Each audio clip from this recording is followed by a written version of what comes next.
Okay, I think we are live. It looks like the live redirect happened. One, I two, think that's on. three. Yep. Yeah, if y'all hear us, let us know if we are, I don't see the little Mhm.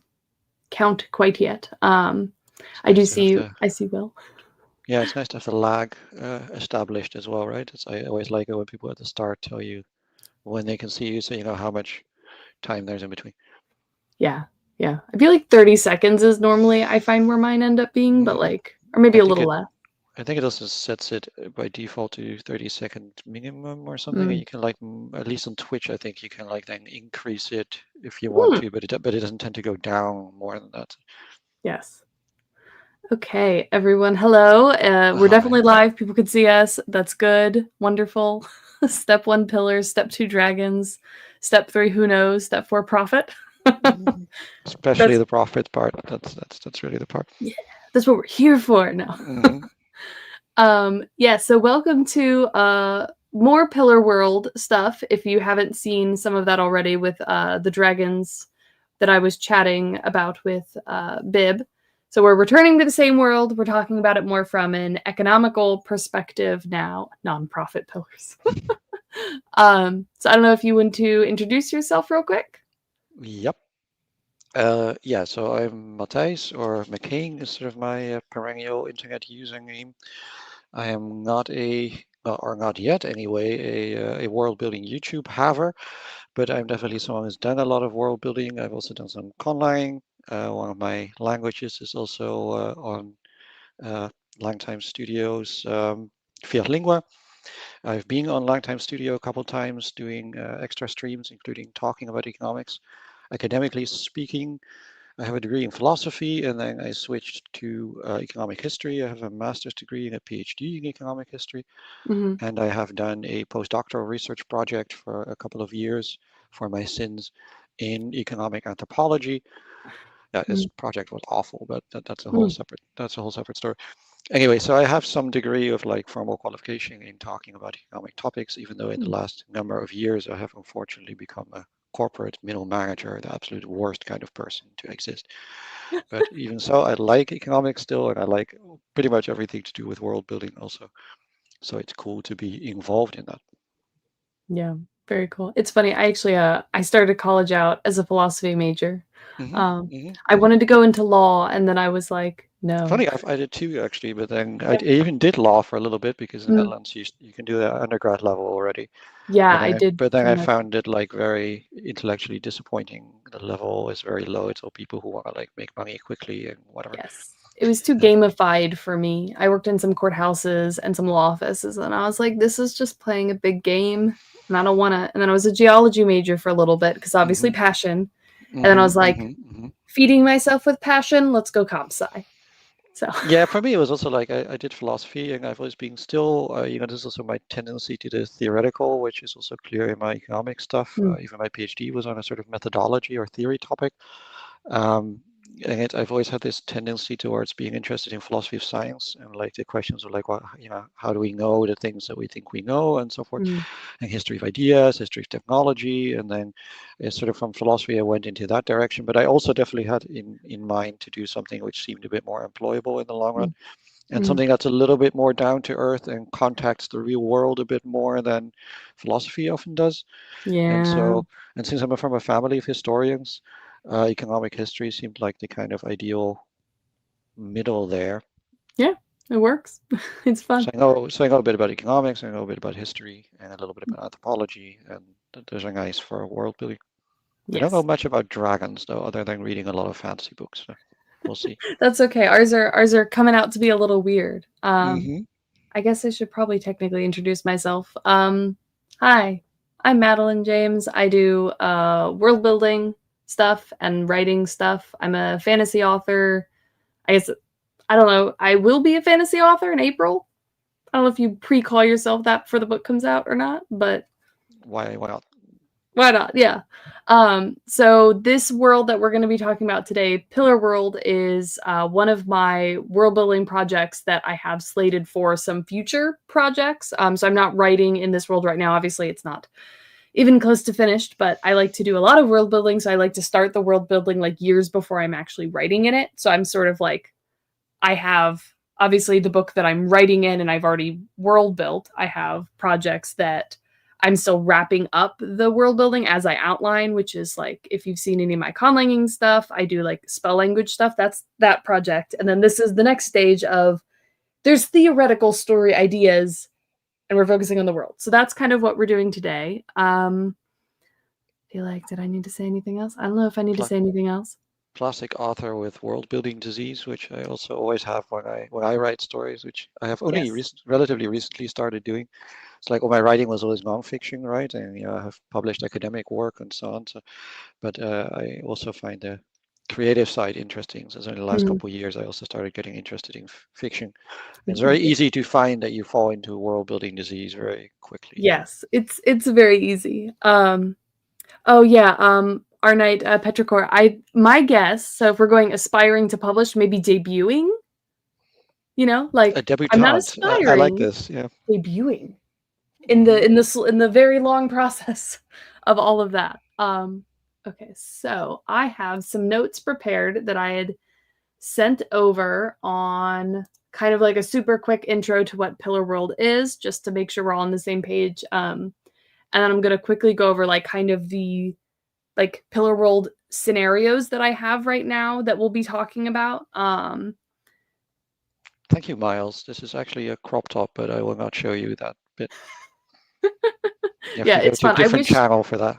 Yeah, I wish my shirt was like I was more zoomed out because like I also have like all the fun rainbows, so I feel like we would have matched well, but it's hard to see them on my shirt. I have a little hummingbird here, which is from Etsy. If anybody knows something cute like this, but it's like an owl, let me know. Okay, there we go. The call has been sent out into the void.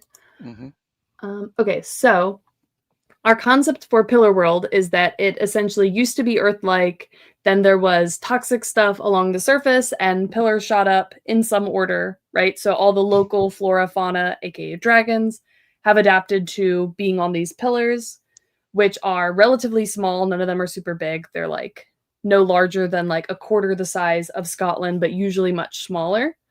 And so we have that, and then eventually we had people that came over into the world, so they're human-like, human-like people.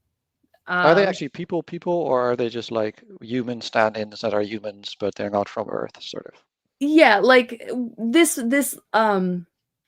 background stuff is more for like figuring out the spec bio side of it. And the people are just there. Like it would have been like maybe like 10,000 years ago, so like maybe they have some sort of like myths about it, but I mean, it's relevant mainly only for the question of technology, right? Of like, they have had enough time to like, because they've been there 10,000 years, they have had time to sort of like, maybe develop certain degrees of tooling and settling and spreading and all that kind of stuff. To the thing. And they could have brought some of their like crops. Like we can pull some like earth crops over. We can have some native weird ones because they would have had enough time. A decent amount of time to do some domesticating, and maybe pull some animals over. One of the ideas of an animal that I want to bring over is like there's this was an idea from one of my patrons. They're like the black Barbados or black belly Barbados sheep or something, but do that but for alpacas. So like a tropical alpaca and do something like that. Because oh no, wait, hold on, this is important. I promised I would do this last night.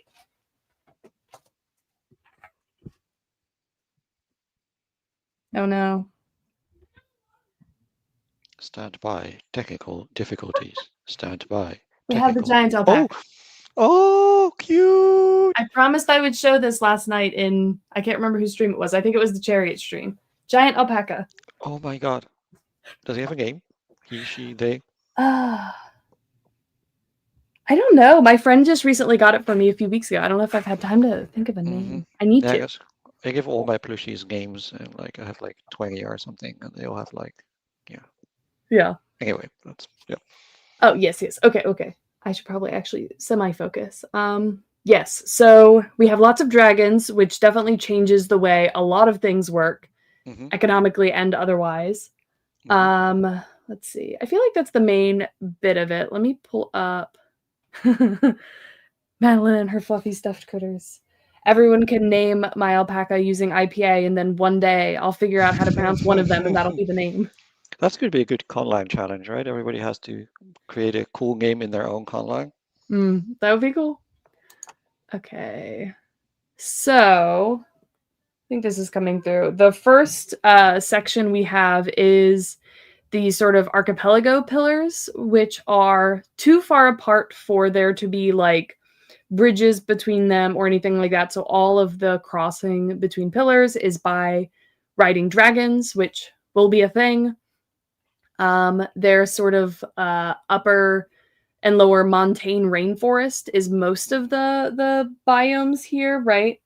And there's going to be more around them that are like higher, so they'll be like, you know, you could have polar type biomes like right next door, but it's just because it's high up and so the people aren't necessarily settled there, but they have access to that, right? So like the freeze drying thing could be a thing, This or is storing stuff up there. Jake's idea, right? Of like using them as free storage places. Yes. Yeah, yeah. Yes. So we have this one, and then we have this one, which is sort of a more high density one where they have built bridges between these pillars using dragon silk. So we have that, and then an idea of doing like a transhuman pillar migration kind of concept. So that's sort of where we're starting here. And what is dragon silk? So basically, just the dragons that have evolved to have like to shoot silk and produce like silk both for webs and for like crossing between pillars. And we did the math. Spider style. Yes. We decided to go, well, there might still be large spiders because it would kind of make sense potentially, but at the very least, there are dragons that can like glide and shoot silk, and that's how they kind of move around between pillars. And we did calculations on a Patreon stream of like the tensile strength of silk and like how long we could get the bridges to be and all of that sort of thing. Yes, they're flightless spider dragons, exactly. I mean, silk is really strong as far as I know, right? So like you could Yes. probably go a good way with that, I would think. Yeah. Yep. So we have those are kind of like my goal right now in this like world generation stage is to kind of be creating these like pillar cluster regions based off different concepts, and then I could always adapt or merge them later on. But like I want to like I'm trying to think of the like breadth of options and then start diving deep into what those could look like so that I know where I might want to put stories and stuff. Yeah, the different sort of archetypes. You want to have a sort of get a kind of typology of these things. I mean, obviously, like I was saying, the transhumans thing is very much a thing that comes to mind because you have a lot of as soon as you get, animals of this kind, you tend to get pastoralism, which goes together very well with transhumans and semi-nomadic lifestyles, which I think these different pillars being maybe at different heights and also having different sort of ecosystems or sort of local eco niches and so on it lends itself super well to this kind of transhumans approach. Yeah. The other thing is, of course, Papua New Guinea being a sort of mountainous jungle region, but also one of the historic origin points of agriculture with the taro-based agriculture and also bananas and plantains and so on that are like cultivars there early on, like a sort of more sedentary agricultural society cluster. It's obviously one of the main ones that comes to mind. Yes. And then, of course, you can just have your, let's say, your classic, foraging / hunter-gatherer societies. There's also things in between, like a lot of like very densely forested areas. You can get your slash and burn agriculture, right? Which depending, usually the problem with these things a little bit is that they tend to require a lot of size, right? And we have relatively limited space on a lot of these pillars. Yeah. So, for example, slash and burn, of course, requires an effective. It's almost a kind of crop rotation system, essentially, right? So it requires that you fairly regularly move along. You can stay in a place for a while, but you have to have enough space, essentially, that you can move around within a certain area, that you can let the plants regrow, essentially, in the area, and you go on to the next one. And the same with the transhumans, of course, you need to have areas that are separate enough that you don't exhaust them. But that's also a little bit of a question of, let's say, the crude Malthusian effect of population density, right? I mean, if you cannot So if you don't have a lot of space and so forth, you just cannot sustain so much. Yeah. So the population numbers are just smaller, Yeah. which, Yeah, it'd be pretty capped. I think yeah. was it I think for this one we did more math on what Ah, kind of population we were going to have, because this was going to be the more like urbanized example of like they are pretty much like utilizing everything and have grown the population as much as they can, and they really can't grow it any larger. So I think we ended up with like do I still have the number here for like what percentage of people? Yeah, it but says here like 25,000 people, 10% urbanish population. We're talking 25,000 total then, yeah. yes. Yeah, that sounds reasonably plausible, right? I mean, Mm, if you think about sort of what I know a bit more about are native North American societies, which of course is a bit of a different ecological systems and so on. And estimates, of course, vary fairly wildly, but you get the sense that pre-Columbian, most of them are in the 10, 20,000 range per mm, people, so to speak, right? Per yeah. ethnic group, more or less. Yeah, so So there's enough space to have some like, some a bit of like social stratification and maybe like a absolutely, yeah. little bit like it's tiniest hints of the start of like specialization, probably not much, just due to the size, but like it's You enough can to have do some a reasonable division of labor. I mean, you don't need to yeah. be too super high tech or even particularly super populous to have a reasonable division of labor, right? I mean, Okay. even with a certain degree of productivity. I mean, I'm thinking, for example, we have, I'm not like super up to date with this, but by my knowledge, we have archaeological evidence from like the late Stone Age where you see these sites where they make flint and the flint tools, right? And some of these sites at like, relevant quarry places where they could do this very well. The evidence, don't ask me exactly what this evidence is, but what I remember is that the conclusion is that they were quite efficient with this, like the level of productivity, like they really almost sort of, Mm, they must have had people who did one thing over and over again, and another person who did another thing over and over again. Like the output of these sites was quite sizable. yeah. And I think the possibilities for having a reasonably developed division of labor are certainly there, also depending a bit on what kind of resources we have available. This is, I think, one of the things that we should try and get into is get an idea of Yes. like what resources are where and what do we do with them. Yeah. Yeah, because we have two very different vibes here. Like this one is very much like we have this like darker pink color is sort of like the central town of the area. Hmm. But everything within this is, I think we calculated within a day's like run. I think was that what it was? Need to run. I'd have to pull it up. But like if we had like relay runners, like message Hmm. runners and stuff, like in theory they could get from the central point anywhere within like a day. I think that's what the calculation was. But like this is sort of almost Seems like reasonable. Yeah. Yeah. one city region. Like there aren't really any cities here because it's all split up onto the different like pillars. But you would have like the dark pink is more like your central town. You would have more agricultural sets of pillars. But then the Hmm. archipelago version is very much like I think we started to pull things in here, but it's kind of more of a clan based thing where you have different semi autonomous like clans on the different pillars.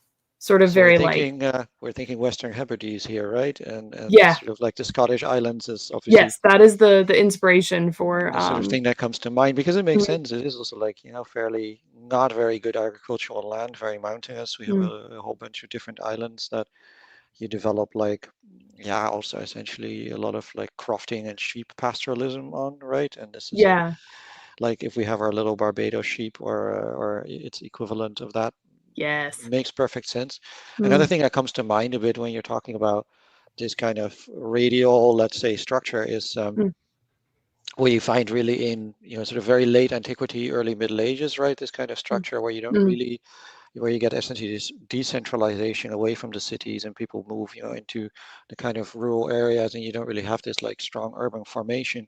So what villages consist of are these like clusters of farmsteads, right? That like have yeah, a sort of, they have a social kind of transport cohesion in the sense that they're in touch with each other, but they're not necessarily all literally next to each other.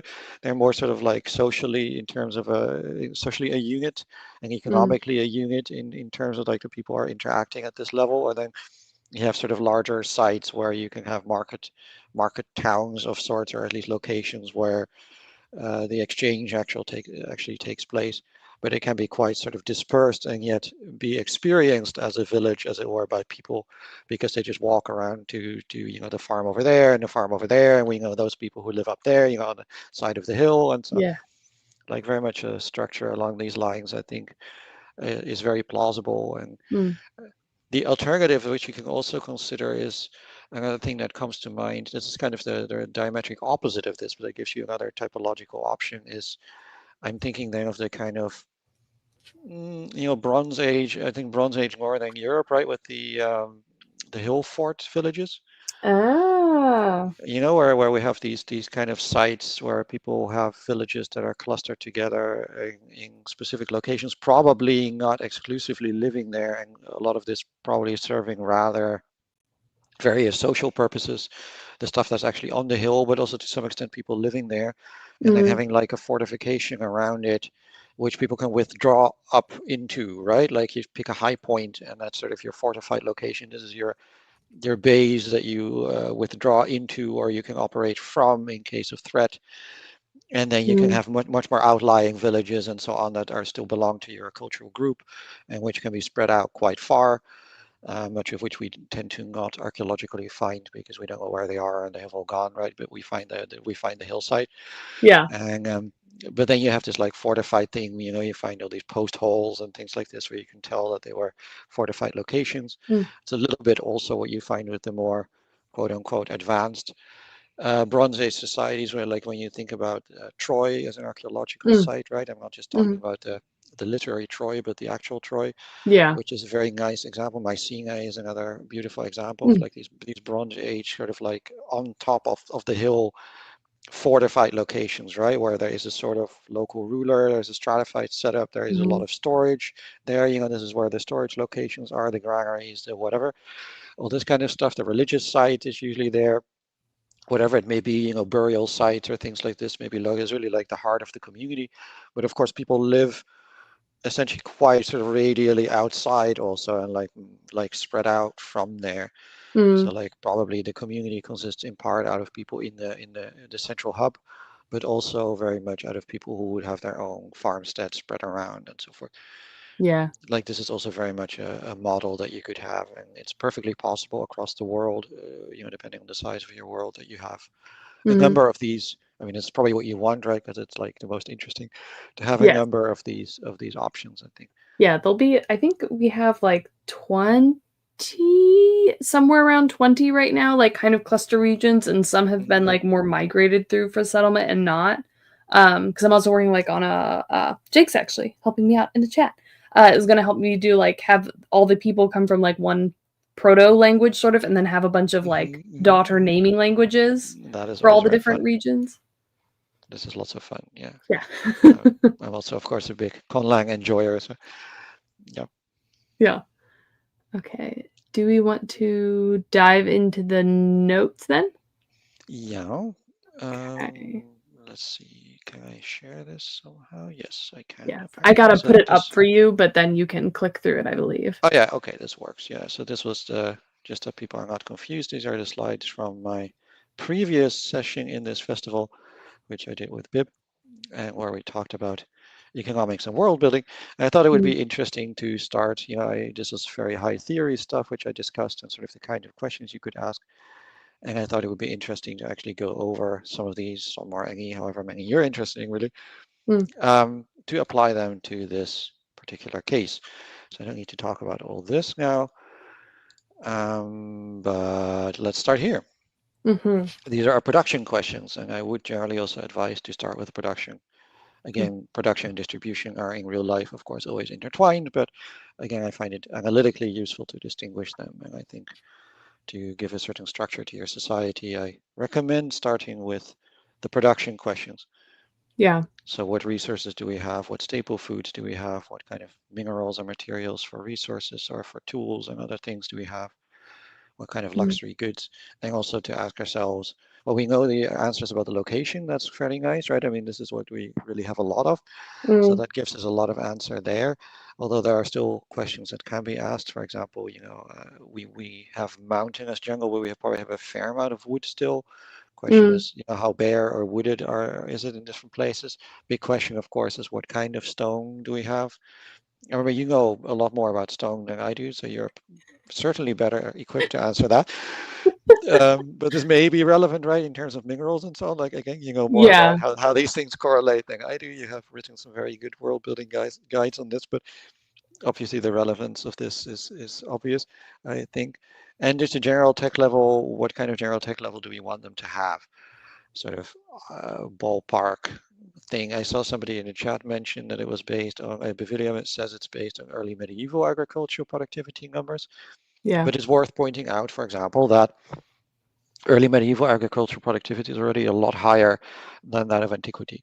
There's Mm, already mm, considerable advances both in the Roman era itself, but especially in during the early Middle Ages in um, sort of plowing technology and things like this, and also organization of agriculture. So the population density you get in, let's say, Charlemagne's time is already quite a bit different from what you would manage in Hesiod's time. mm, So, so these are like there are some things to consider there, and of course, in a jungle environment, yeah, my sense is that the general, I mean, it can be very productive soil, right? But it also poses a lot of challenges, obviously, for the more agricultural approach in terms of population density, especially with very mountainous territory. This is always somewhat restrictive. mm, So that's also stuff to establish. And I think in terms of the resources, obviously the resources and the tech level interact to a considerable degree. So much so that the Danes came up with the idea of like Iron Age and Bronze Age and so on as a way of classifying these things. mm, So yeah. what are you thinking? What are your first thoughts? So tech level, I mean, again, so focusing more on the archipelago one right now. Hmm. The tech level I have sort of imagined is more like maybe like a 10th, 11th century CE kind of a range. Like Okay, we're talking like so already in the high sort of Middle Ages. medieval esque, but again, it's going to be very different because they're because of the way the pillars are maintained, their access to ores and resources from the ground is going to be more limited. Hmm. So like steel would be probably something that they have access to, but it would be a lot more limited. Hmm. They're going to be pulling a lot less things from the ground just to not affect the general stability of their Well, this is homes. exactly right. This is one of the obvious questions is like, can we do mining or do we collapse the whole thing when we do this? Yeah. So like If we do, mining might be something that they would have to do on like pillars that they're not living on, which means that would be something very difficult to yeah. transport aerially. Like they don't have any sort of easy way to transport it between pillars. So like pretty This was limited. this is one of the first things that I would mention is like the probably the biggest difference between your world and the historic situation is the cost of transport, obviously, right? I mean, we Yeah. cannot put things on a ship and move them down the river or over the sea. I mean, maybe a little bit down the river, but it would be a very small river. But we cannot really move them over the sea. I don't know how strong the dragons are, how much they can carry.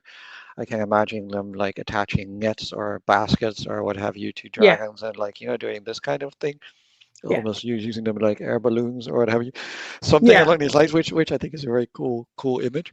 But Yeah. realistically, that means, right, like especially heavy bulk stuff is gonna be a real problem, and so you have to a considerable extent, probably make do with Stone Age technology, Yeah. which also means that, for example, things like the strength of your plow is not going to be very good. Mm, So even if we're in like, if we think 10th, 11th century medieval Europe, we think a society that is based on both oxen and horse plowing for the most part, with like fairly strong early, we're getting almost to the so-called heavy plow at that point. So we're mm. we're talking about pretty solid like things that depend on iron supply.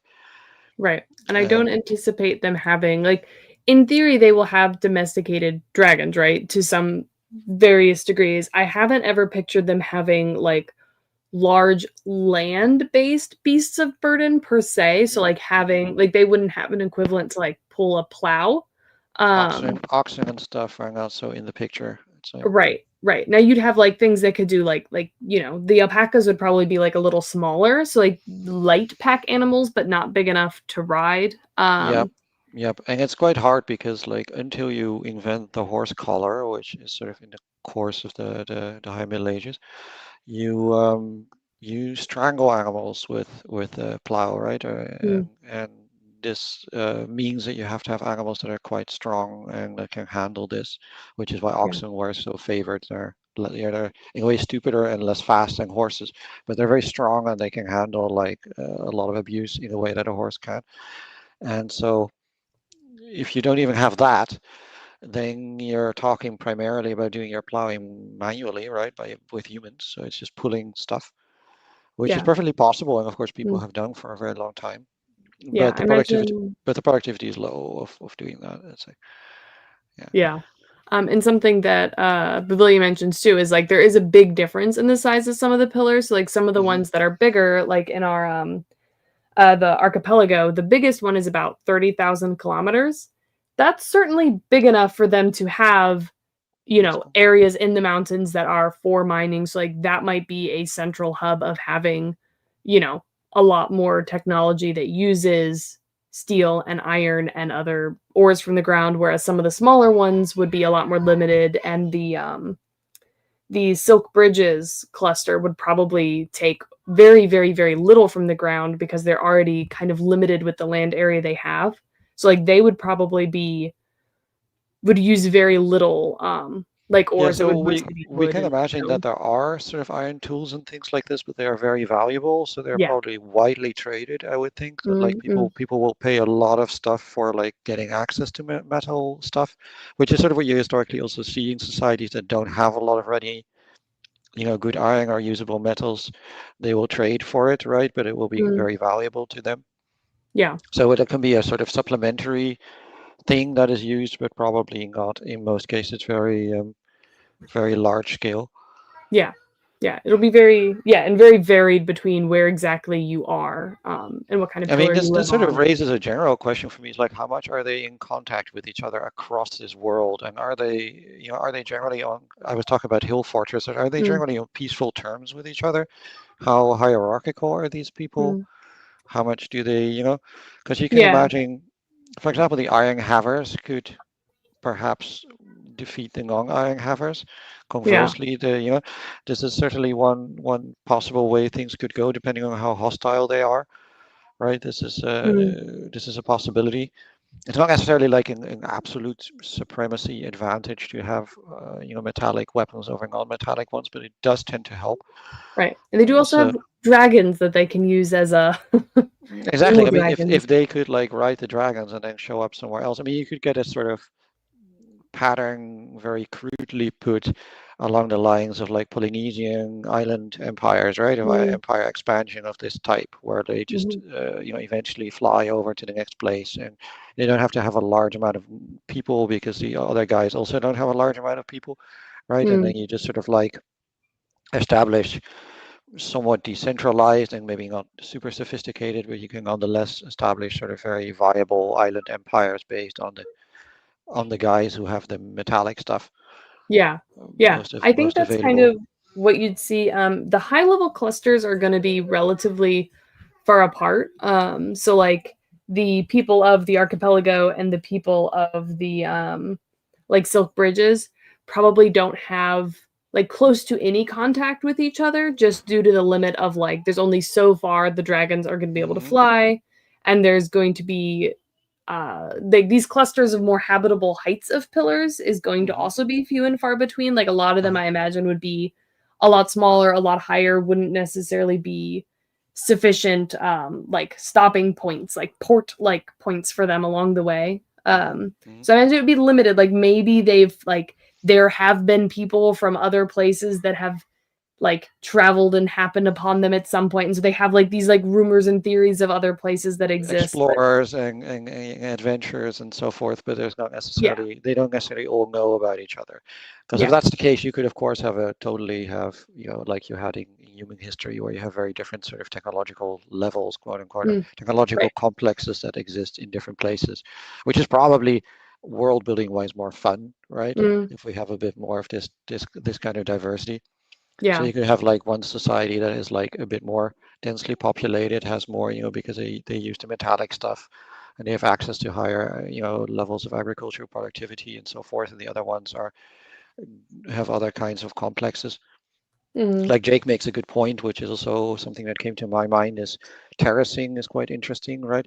You have a lot of mm, opportunities there for having, and this is also something that doesn't necessarily require any very high tech or very sort of heavy tooling or whatever. This is something you can absolutely just do with manpower, and you can have like terrace stuff along the hillsides, especially in tropical areas where you can grow and cultivate all sorts of stuff. This is also done in Papua New Guinea historically, mm, where you get this yeah. kind of and they make drainage and irrigation and like organizing these kind of works. I think Yeah. that's And I something that think makes a lot of sense. Yeah, and I think it would make sense to do something like terracing, agriculture too, just because have to consider the fact that, like, none of these pillars, other than maybe the largest ones, are going to be insignificant drainage basins. Like, we're not going to have necessarily large river valleys where Hmm. they have a large area of land to accumulate water from throughout the year. It's like, especially some of these smaller ones, it's like, okay, it rains, all that water is going to be gone in a few hours. Like, unless you build man-made structures to sort of catch and contain it. I did wonder about where they get their water from. Like it Mm, depends a bit on how you conceive the pillars, right? Is like the stuff mm. just gonna fall off the pillar and like Yeah, right? So you have like yeah. massive waterfalls everywhere. Yep, so they'd probably have, like, some man-made lakes, they'd probably like, the terraced So farming they would dam probably. probably, right, Yeah, for reservoirs, I would imagine, because you want to like why waste all of that? Like, you want to yep, dam it in as much as you can, control it yep, for irrigation. This is something that makes a lot of sense.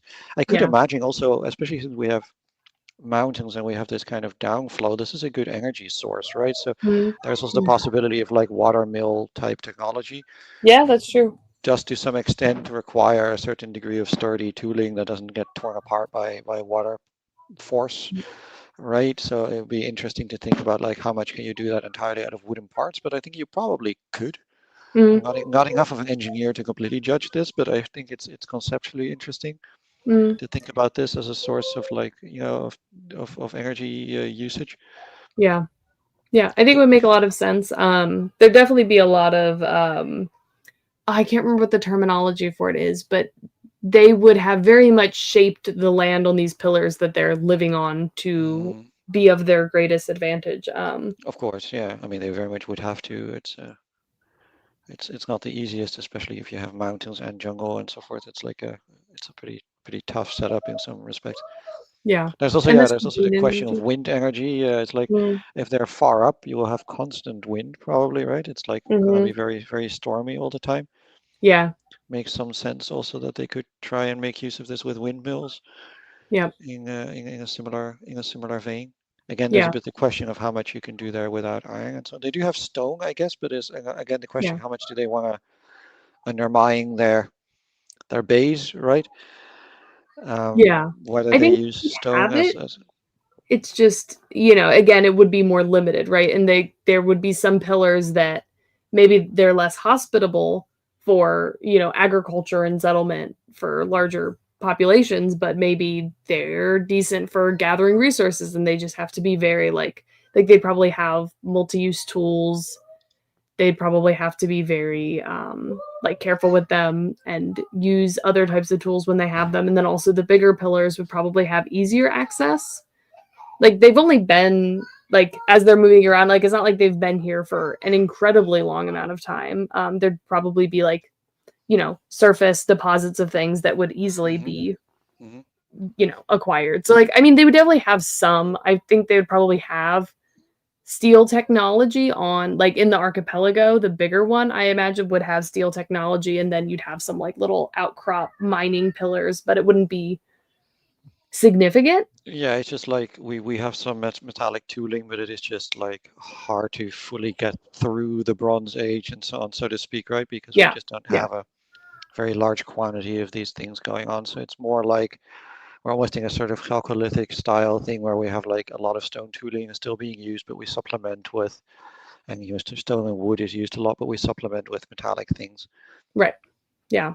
Yeah. Now, of course, luxury things like they can definitely use a lot of like cool luxury things, like I mean, gold and so forth is obviously possible. I was thinking if we're in the jungle, jade could be interesting, for Yeah. example, as like um, the kind of medium of exchange. I was kind of think what they could use because normally you think of like shells and things like this, but that requires a coast. Right. There's no We don't ghost. really have coasts, right? So this is Nope. an a really interesting thing, right? Is that we don't have coasts in the Uh, normal way, so we cannot use we cannot go through the sort of, so let's say, stereotypical pattern of going from shells to metallic mm, representation. And if you don't have a lot of metals, then probably that would not necessarily be the thing you would pick either, because yeah. you would But do other jade. things. I mean, you could to some extent use metal tools also themselves as like the medium of exchange as well as them being Mm, practical, right? I could very easily see that happening, where mm, like bronze and iron stuff also becomes something that people use to trade with each other because yeah. they're going to be valuable and useful for people almost all the time. But I Yeah. could definitely see things like jade and other kind of like valuable items that you can get in the jungle also fulfilling this role, Yes. which I think creates some cool cultural possibilities. Yes. And Magpie, you're asking about fish. We have decided, we worked this out. There would be fish, for similar reasons that you have like fish in like mountaintop lakes, like birds, or in this case dragons, could have picked them up and carried them up, and they just live in the Mm, streams. It would probably only be in the year-round rivers, right? Or some of the larger lakes, but they'd be picked up, as long as there are some dragons that can like go down through the fog.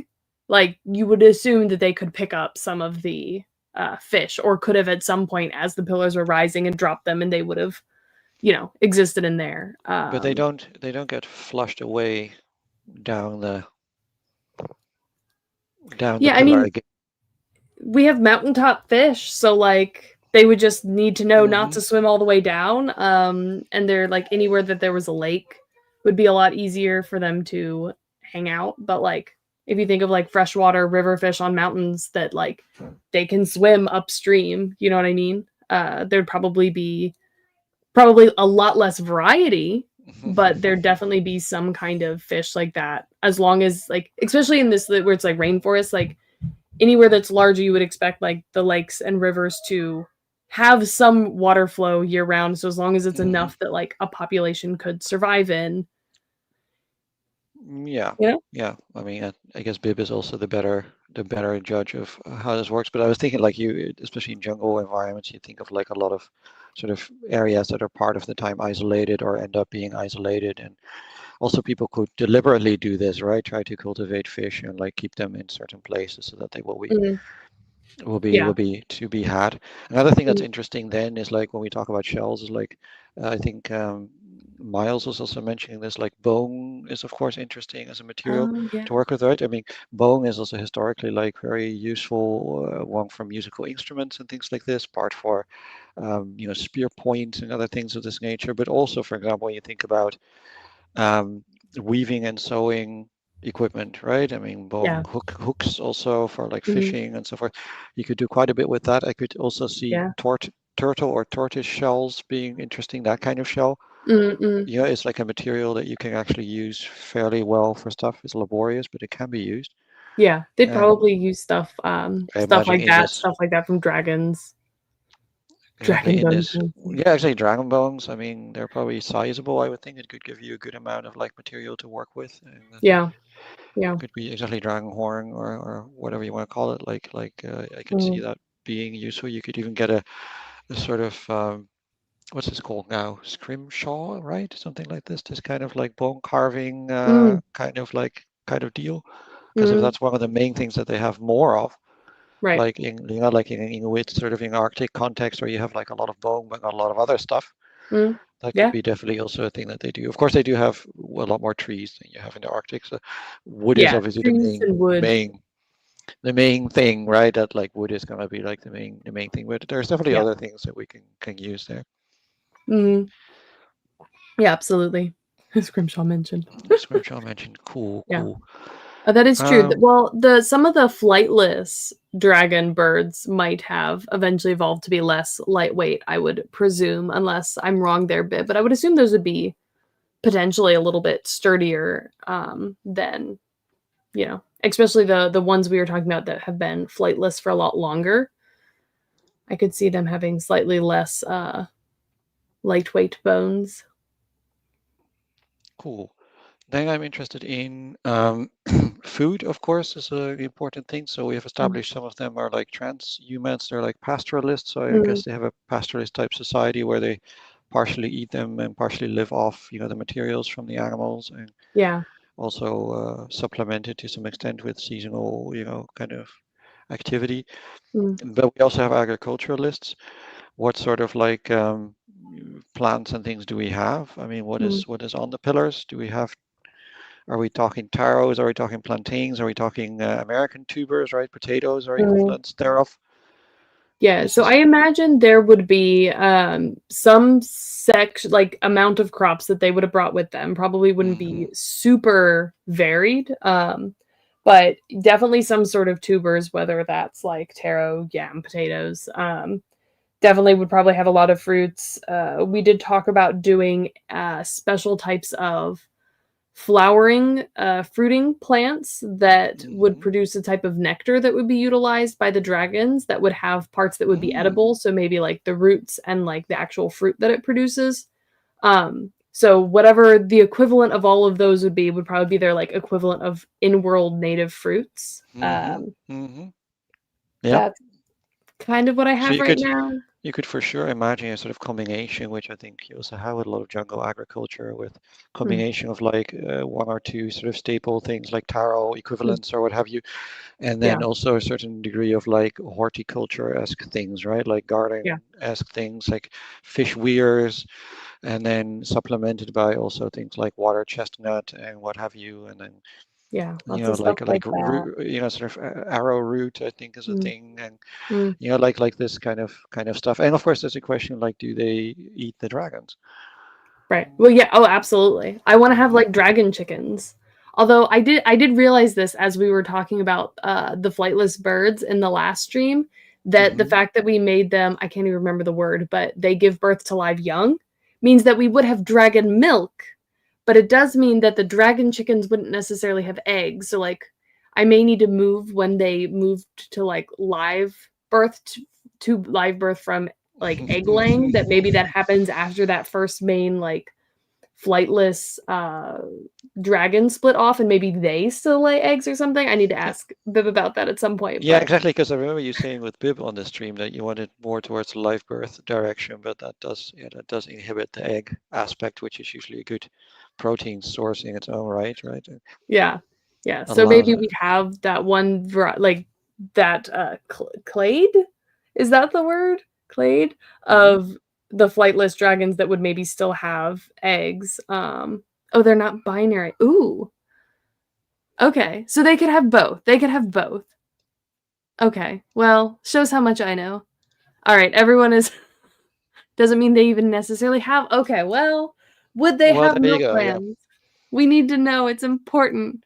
but you do have at least a set of different options, and also different dragon types could, provide different things for these purposes, I guess. Yeah, yeah. Other things, of course, you can think of are, when I'm thinking about this kind of society, is like the equivalent of like chocolate, right? Mm. Equivalent of chili peppers, Yes, I other like the idea cool of cool having stuff. something like that to have been brought over. Good one, Miles. Uh, yeah, I mean, I like the idea of there being a variety of domesticated dragons. There doesn't necessarily have to be milk. Because again, like they're gonna have alpacas, they might bring goats. Like they will have milk regardless. Have to milk your dragon. Oh my gosh. Oh boy, yeah. This feels like this is probably somebody's fetish, so we should stay away from this kind of Probably. thing. Yeah. But yeah, we'd have milk.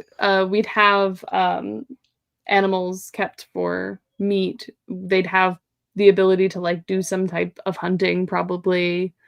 And then Bib will just have to let me know if it's possible for that first flightless cataclysm that like is more similar to like our proto dragon, whether or not maybe they could have kept laying eggs so that we have eggs. Or, I mean, they could have brought real chickens, but I don't want real chickens. I want dragon chickens, you I know? think Or dragon chickens are just chicken like dragon. inherently more fun, right? It's like, Yeah, yeah. yeah, terrible things happen when you invite me in general. It's like inviting a vampire. Like it's just a bad idea. Yeah, yeah, they would be very diverse, yes. They would have, especially when you're going between areas that are less connected, right? They would probably be more distinct, after, like, being settled for a while. Vampires. What? Oh my Yeah, god. Nemo, we are doing vampire world building here. Yes, yes, that is We're actually no, actually, preparing that's for like tonight. it's a That's really tonight. complicated Vampire the Masquerade LARP that we're preparing, which are Mhm. taking place on a bunch of pillars. That's what this is about. Yes, yes. Um, Okay, yeah. what I think is also interesting, okay, this is all my notes and stuff. Yeah, maybe we should also start talking about distribution, exchange, social structure, this kind of stuff, right? Because we have here, we've talked a lot about the production side of things. What I Mhm, think is first interesting is to think about like, okay, we have these different groups. We can focus on a particular one that you like. Um, who does what? Who does actually what kind of production? Because this mhm, is always an important question to ask, right? Like even like as far as we know, there's of course a lot of archaeological, anthropological debate about this, but there almost always tends to be some degree of division of labor, if not a gender division of labor at least, and mhm, usually more than just that. And so the first question to ask is a bit like when we have, say, we have the agriculturalist, we have this the semi-nomadic people, whichever one you want to focus on, is to start asking, okay, who is doing this work? mhm. Where do you want Um, to start there? so I think the archipelago might be the easier one to chat about first, just because Hmm. I imagine there would be a little bit, well, because our largest pillar is, what did I write? 420,000 people. Actually, so like the largest pillar would probably have a good degree of specialization of labor, because that's like a pretty large population. How many are we talking? Did you say 420,000 people. 420,000 people? That's a lot. Yeah, Keep in mind that late medieval England's population was about 2 million. yeah. I think that was where we got on our maths for just this biggest one, because these are all like slightly larger pillars. Like this is a much more spread out area, whereas the interconnected ones with the silk bridges are all a lot smaller. Like they're on Hmm. the smaller end size of the pillars, whereas like that big, um, the biggest pillar was 30,000 kilometers Oh yeah, squared. yeah. So we were talking like what is that, like Wales or something, right? Or something Yeah, about it's this like size. I think I think the isn't Netherlands is Scotland about like 40. 80,000? I think the Netherlands is about what, 14,000? I need to look this up. I should know Yeah. this. Square, that's easiest for me to relate to. Yeah, 42,000 is about the size of the Netherlands. Mm, yeah. So like I think it's, definitely I would say with more. the, yeah, it's possible. I would say with the resources we have, it sounds a little optimistic to me because it's sort of like assuming world historical conditions where you have all the other stuff next to it, if you see what I mean. Mm-mm. You have like all the ready availability of like minerals and so on. You're like way into the Iron Age. You have all the networks of exchange and trade. You have the sort of like, Yeah. agricultural productivity and so on that like you have in the Middle Ages. Like then it's certainly possible.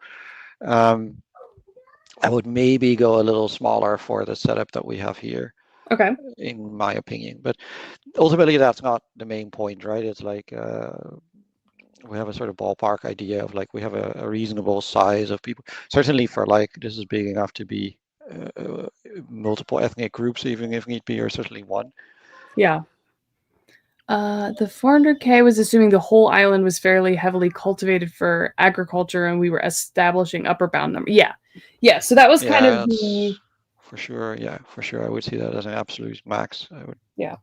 So be like like, realistically, it might be more like somewhere between half to two-thirds of that most of the time. Yeah, that it would fluctuate up and down.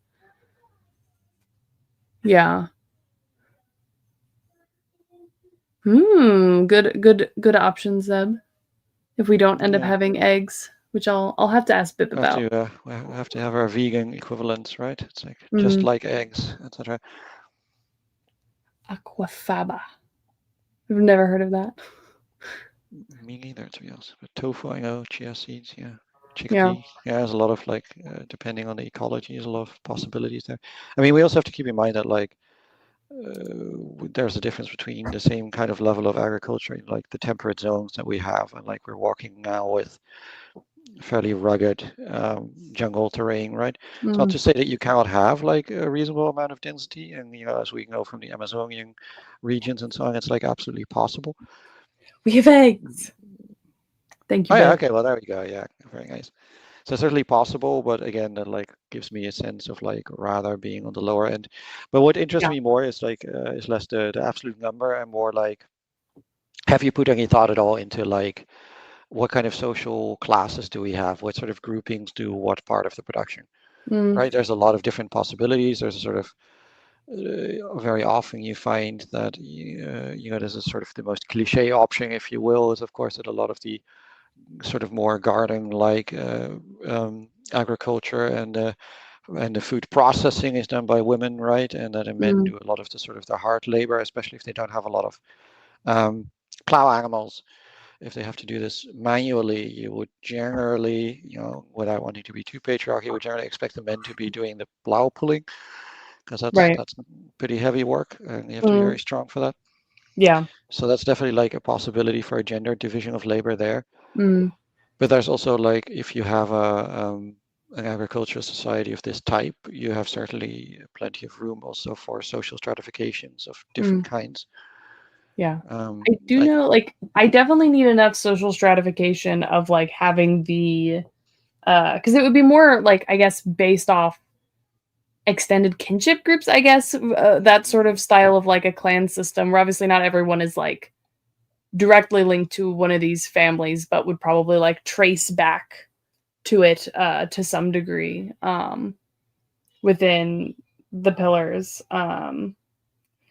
So I haven't. This is definitely getting into the stuff that I've thought about less. I do know that I want them to be not too crazily gender rolled. Like obviously there sure. would be some, it would make sense, but I want there to be for the size of like when you get into like the militaristic side of it, which would be limited, but I want that to be more all people would participate in it. So things that can kind of accomplish a little bit more of gender equality there would probably be something Definitely I'd want to possible, lean right? I into. mean, certainly in a kind of clan context, if you have these kind of inter-clan wars between different sets of islands or something, Mm, if we're continuing the kind of Hebrides model, mm, Well, then you could absolutely imagine also like women taking part in, or mm. whatever genders you have, taking part in combat. There's no a priori reason why women cannot do this, right? I mean, there's Right. there's various like patriarchal traditions that made it so it's not impossible. The only thing is, of course, like the risk to your birth rate. That has Mm, obviously being historically a constraint, right? That you don't want people who have to produce the next generation to run very large risks. This is probably one of the historic origins of patriarchy, is this notion, but that doesn't in any right. way stop you from Right. having a reasonable leeway there.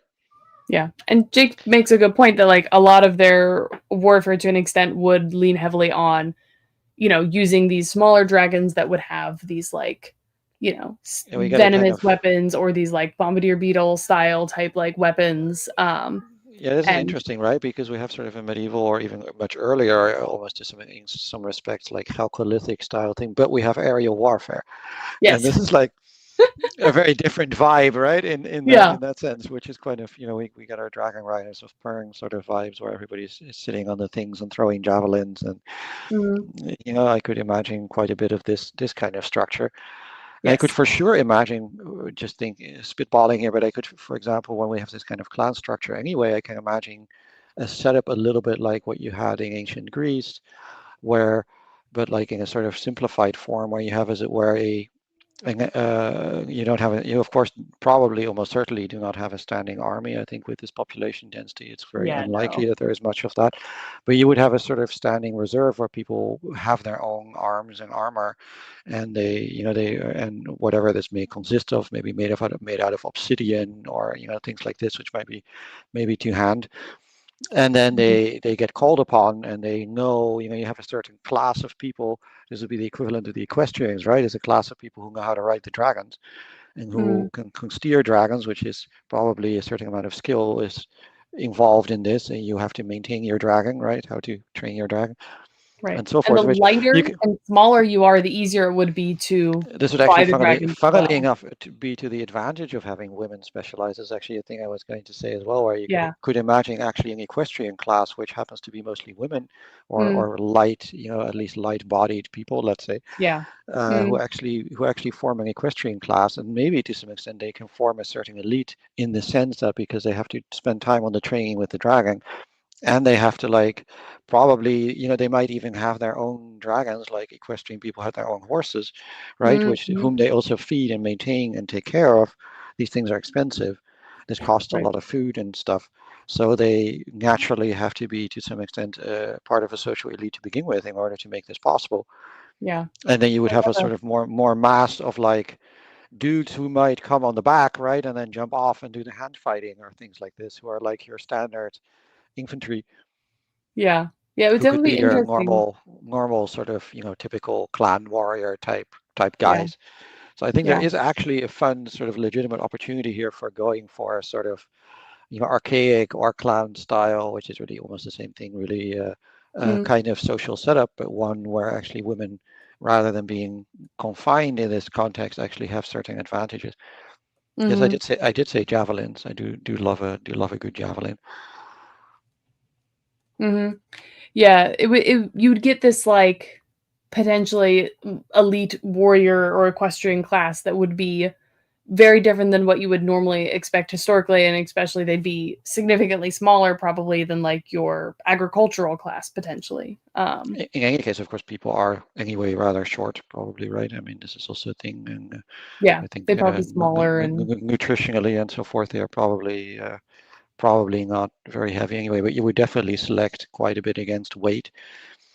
And I Mhm. think what in terms of what Magpie was saying, like we haven't had a majority female cavalry. This is true. Partially, this is of course because the pre-existence of the patriarchal norm, and you would still have, I think, a problem there with like assuming we still have a situation where women are, or people who are mostly classified as women are giving birth and so forth. Mm, You would still have the problem that you want to keep them somewhat away from the fray. But what I could imagine is a situation rather where to some extent they would be fighting with the dragons, and the dragons could be fighting other kinds of dragons. So you would have a yeah. special, probably a specialized subset of the women who do this, or of lighter men as well. But Mhm. then a lot of it could also be, this is again the sort of island hopping model where a lot of it could also be that like the main fighting is done by dudes with clubs and what have you, or slingers or javelineers or Mm, what have you, who then are transported on these things. But like the kind of transporter dragon women or whoever try to stay away. This is almost like you have a sort of carrier air group model, right? Or mm, you have your carrier, which is like transporting all the planes and so on, but the carrier itself is being shielded, as you do mm, with a modern ship group from World War II onwards, basically, where you essentially shield your heavy ship that is like, or your transport flotilla or whatever, you shield it with other people who are like doing the defense. yeah. And so you could imagine interesting mixtures there of different roles, which also could correspond, and focusing more on the social side of things, which could correspond to different social layers, right? The social responsibilities, because after all this kind of like there's such a strong correlation historically between being the kind of people who can afford to maintain a horse and have their own armor and all this stuff, and also being in the social elite, simply because those things have to go together, and Mm, having the leisure time even as a kid to learn to train in this way and so on and so forth, and to learn the martial skills also, that takes a lot of training and doing, which your average peasant doesn't have time for, because they need to mm, be working in the farm. So there is automatically, with any kind of professionalized thing like that, there is a sort of elite formation. And I think that that's Mm. a very interesting notion here.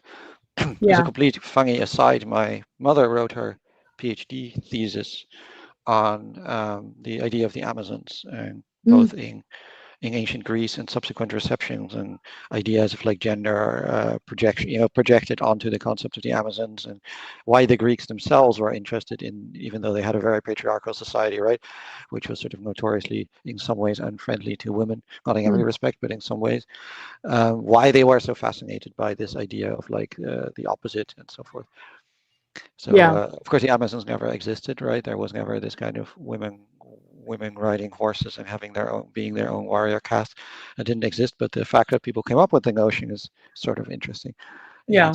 in its own side, in its own right. And Mm. I think this is one interesting thing to then look at. One thing I think is important also is like when we think about clan societies, you were mentioning the Hebrides, right? And if we Mm. just take this, for example, as a model of what this society might look like, Mm. um, there too you have very substantial stratification, right? Because Mm. a clan society is in some sense, relatively primitive, but it means just that a very large number of these people are subsistence, do some form of subsistence pastoralism for the most part, or Mm. some agriculture on these rather unproductive soils. I think we have a reasonable comparison here.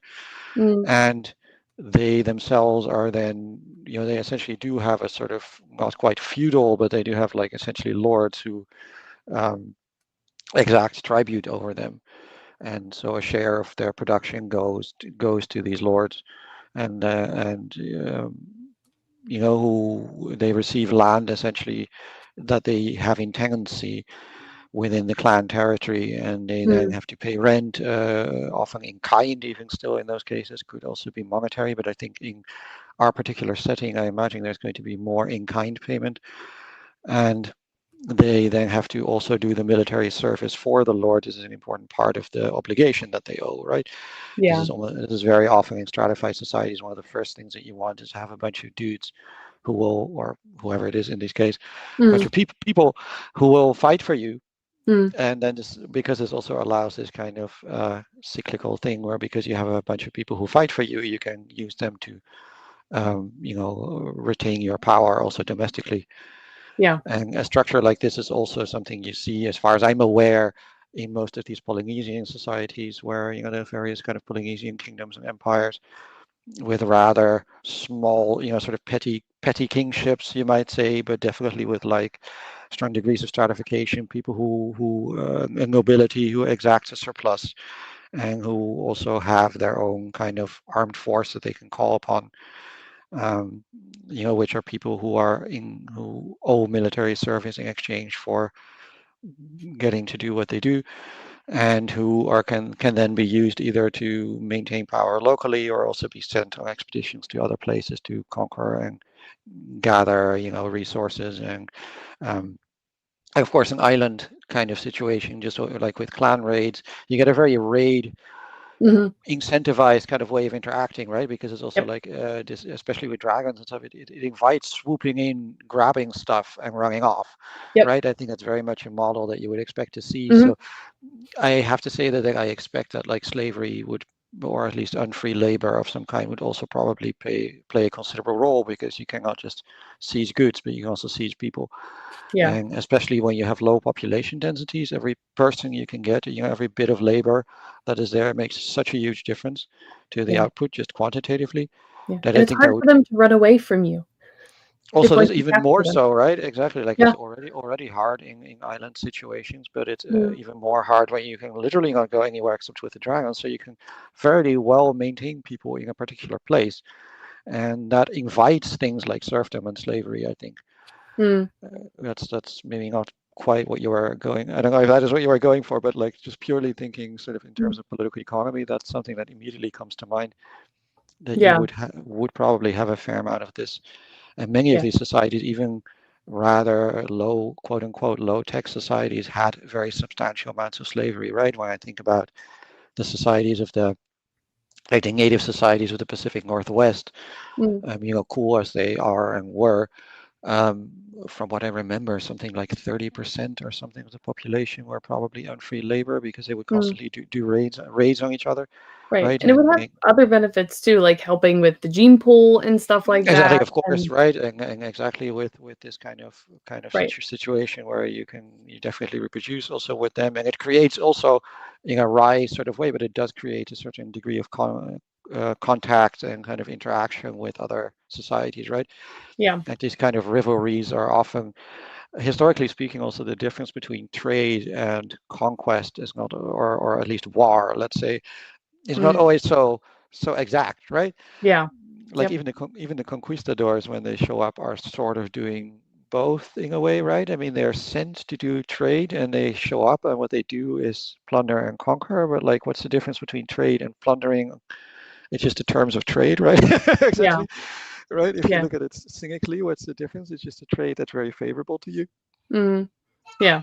Yeah, exactly. And I do like part of the story concept that I do have for this specific archipelago is very based off the idea of two clans that are fighting over a pillar, or Hmm. in general Hmm. like warring with each other and have a long Hmm. history of war with each other, as well as like Yeah. complex like, you And know. with low population numbers, you can very easily get these kind of equilibrium war patterns where, on the one hand, casualty rates in quote unquote primitive warfare are usually very high, right? Mm, Proportionally, but in absolute numbers, they are low, right? Because you can't, neither side can afford to lose a lot of people. right. So you can get a sort of flower war type of thing, or like, kind of, this is kind of like you also see with Native North American societies and a lot of societies like this, where you get constant like raiding back and forth and so on, but there is a sort of equilibrium that Yeah. allows this to, um, be reproducible in this way without everybody wiping each other out, which can still happen, right? I mean, there can still be cases where people get almost completely genocided, or largely like, you need to think with the Maori and the Moriori, right? When the Mm-hmm. Maori show up and they don't fully wipe out the Moriori, but a very large part of them. Yeah. And things like this have happened in other cases also. Also, some cases in the archaeological record where we don't know precisely. One other thing that also comes to mind, because we're talking again about dragons and like long distance trade networks, one possible cool thing is, of course, the possibility of piracy, right? Mm-hmm. So this also invites itself to a little bit of like, let's say, a different technological level, but you can think a little bit of your golden age of piracy. Yeah. People who set up on some pillar, a higher up pillar or a more remote pillar with a bunch of dragons, and they use these dragons to intercept transport connections, right? And because Yeah. anywhere where you have valuable trade going back and forth, there are going to be people who want to, like I said, the money isn't being the intermediary, and a pirate is just also a kind of intermediary, right? Yeah. But they just channel it to themselves. And and this is very much something that, like, if you think about cool world building or narrative opportunities, imagining like a group of, a sort of group, it could even be a group of slaves who escaped. Yeah, that's even cooler if we combine these things. Yeah. Of, people who like the sort of equivalent of like the people who run off to the Seminole, or like the Galagichi, or things like this, where people run off somewhere with a bunch of dragons, they escape, they break out, and and then they become like a pirate group that operate from some higher eerie kind of mountain, right? And then like raid certain trade routes. Nemo. I mean, certainly I could imagine dragon fighting being a sport for sure, right? I mean, Yeah. could Yeah. could be pretty spectacular. Also, dragon sports in general, like dragon Mm, polo and sort of dragon, throwing balls through hoops from a dragon and what have you. mm, This is very yeah. this is less economic, but I think this is definitely a Yeah. cool notion, I think. But definitely like piracy and things like this come very much to mind, and at almost all historical stages where trade, long distance trade happens, or any kind of Mm, like trade that goes over any reasonable amount of distance outside the immediate zone of control of some ruler. And this would be yeah. very much the case here, right? Because it's a very hard to control kind of area.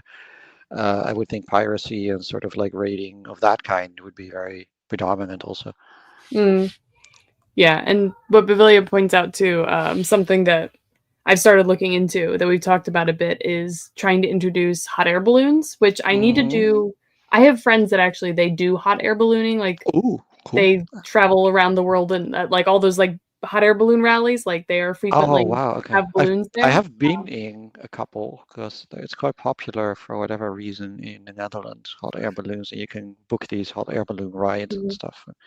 My mom It's was always fun. obsessed with hot air balloons, and I think it was for her 60th birthday. We all went on a hot air balloon on like a pretty long trip, actually, like across a good chunk of the Netherlands, Mm, because these things actually go pretty. You can go a good range with them. That's yeah. Yeah. So the thing that I want to look into more, because like it would be a good thing to utilize here. But the thing that I want to look into is that with yeah, hot air also that. ballooning, you don't know where you're gonna land when you set off. Like you can aim Hmm. for certain areas, but like as you're like descending, if you hit a stronger gust of wind, well, you've completely blown past that potential landing spot and you're trying to find another one. So like the idea of using like you'd probably have to have them pulled by dragons to some extent. Yeah, because it's too risky otherwise, right? It's like, Yeah, especially if you end up between pillars, you have a problem. And if this happens at all regularly, people are not going to bother with it, right? It's like it would yeah, have to be yeah. sort of reliable enough that this can work. Mm, The yeah. other thing you can imagine is zip line type stuff. Yes. Yes. I want to do we haven't gotten to this part, but one of my ideas No, for thank you. um oh yeah, one of my ideas for one of the like another section of pillars is to have Hmm. ones where you have a few pillars that are very close together, where you could have like zip lines or have like hot air balloon assisted like gondola type things on like wires between them, or have like ladders like where they're at like just lots of different levels, but they're all either touching or almost touching.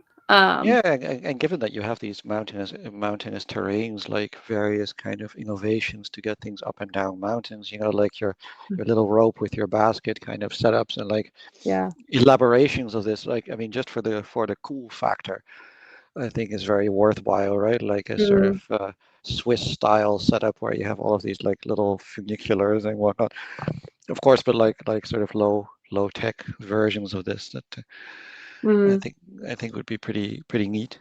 yeah. And I think we were talking about doing using the similar like dragon silk that are made for the bridges to weave like silk for like the hot air balloons and stuff. Could probably be a good material for that potentially. Uh yeah, they do have that steampunk fantasy vibe. Which would Hmm. be interesting without a lot of like metal, like Right, if you exactly. It's like there's a yeah. little definitely also some civil engineering questions here, which I'm not fully qualified to answer about how much you can do with that. Mm, But exactly like you have this idea of like wind or waterfall power, things like this almost seems cool enough that you kind of want to find a way for this to work, right? yes. And Yeah. some of that could also like help a little bit with the productivity side of things, right? If you have Mm, like more, if you have these energy sources, there's at least some possibility of like sort of simple manufacturers of various kinds that you can do yeah. using Right. using these energy sources and, for example, fueling um, things to smelt and so forth. There's like with these tools and fueling irrigation, and there's some options there for thinking about this. One thing that could be interesting is thinking about which we were already a little bit talking about, but thinking about trade goods. Mm, Because very often what you find is also part of the stratification coincides with the establishment of long distance trade. And it does that in two ways. One of them being that elites want to get luxury goods, right? And they want to get things that you can get elsewhere as prestige goods. So they have an incentive to be interested in long distance trade for that reason. yeah. But also conversely, this is, for example, what you have with your actual historic clan structure in the Western Isles. The reason you get this crofter sheep culture is because this woolen exports and so on already become a very substantial, part of the British export-oriented economy in Mm, the late Middle Ages, or in the course of the high to late Middle Ages. And so these clan lords basically force their tenants to all become these crofter sheep farmer mm, types, mm, simply because then they made more money on this. Like, this is an export good, and they wanted to force them to make this export good, which they can then benefit from. mm, So this also reinforces itself. Like, if you have a certain degree of hierarchical society already, and there is a certain degree of like trade is a regular enough thing that this, is relevant. In the first place, it's not fully self-subsistent, which in Earth it never is, but in the pillar economy it could be a bit more.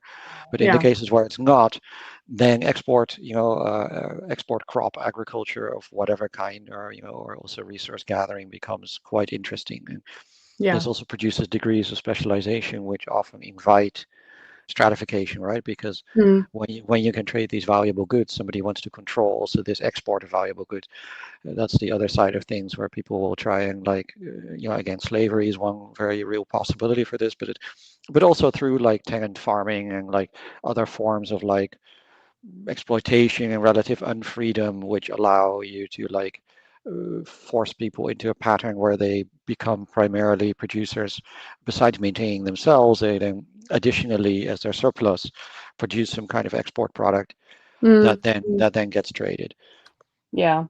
And so this could be, any number of things that we have possible, that we've already talked about, whether it's like the dragon silk, that you like literally use this as like a good that you produce in the way that you had with silkworms, right?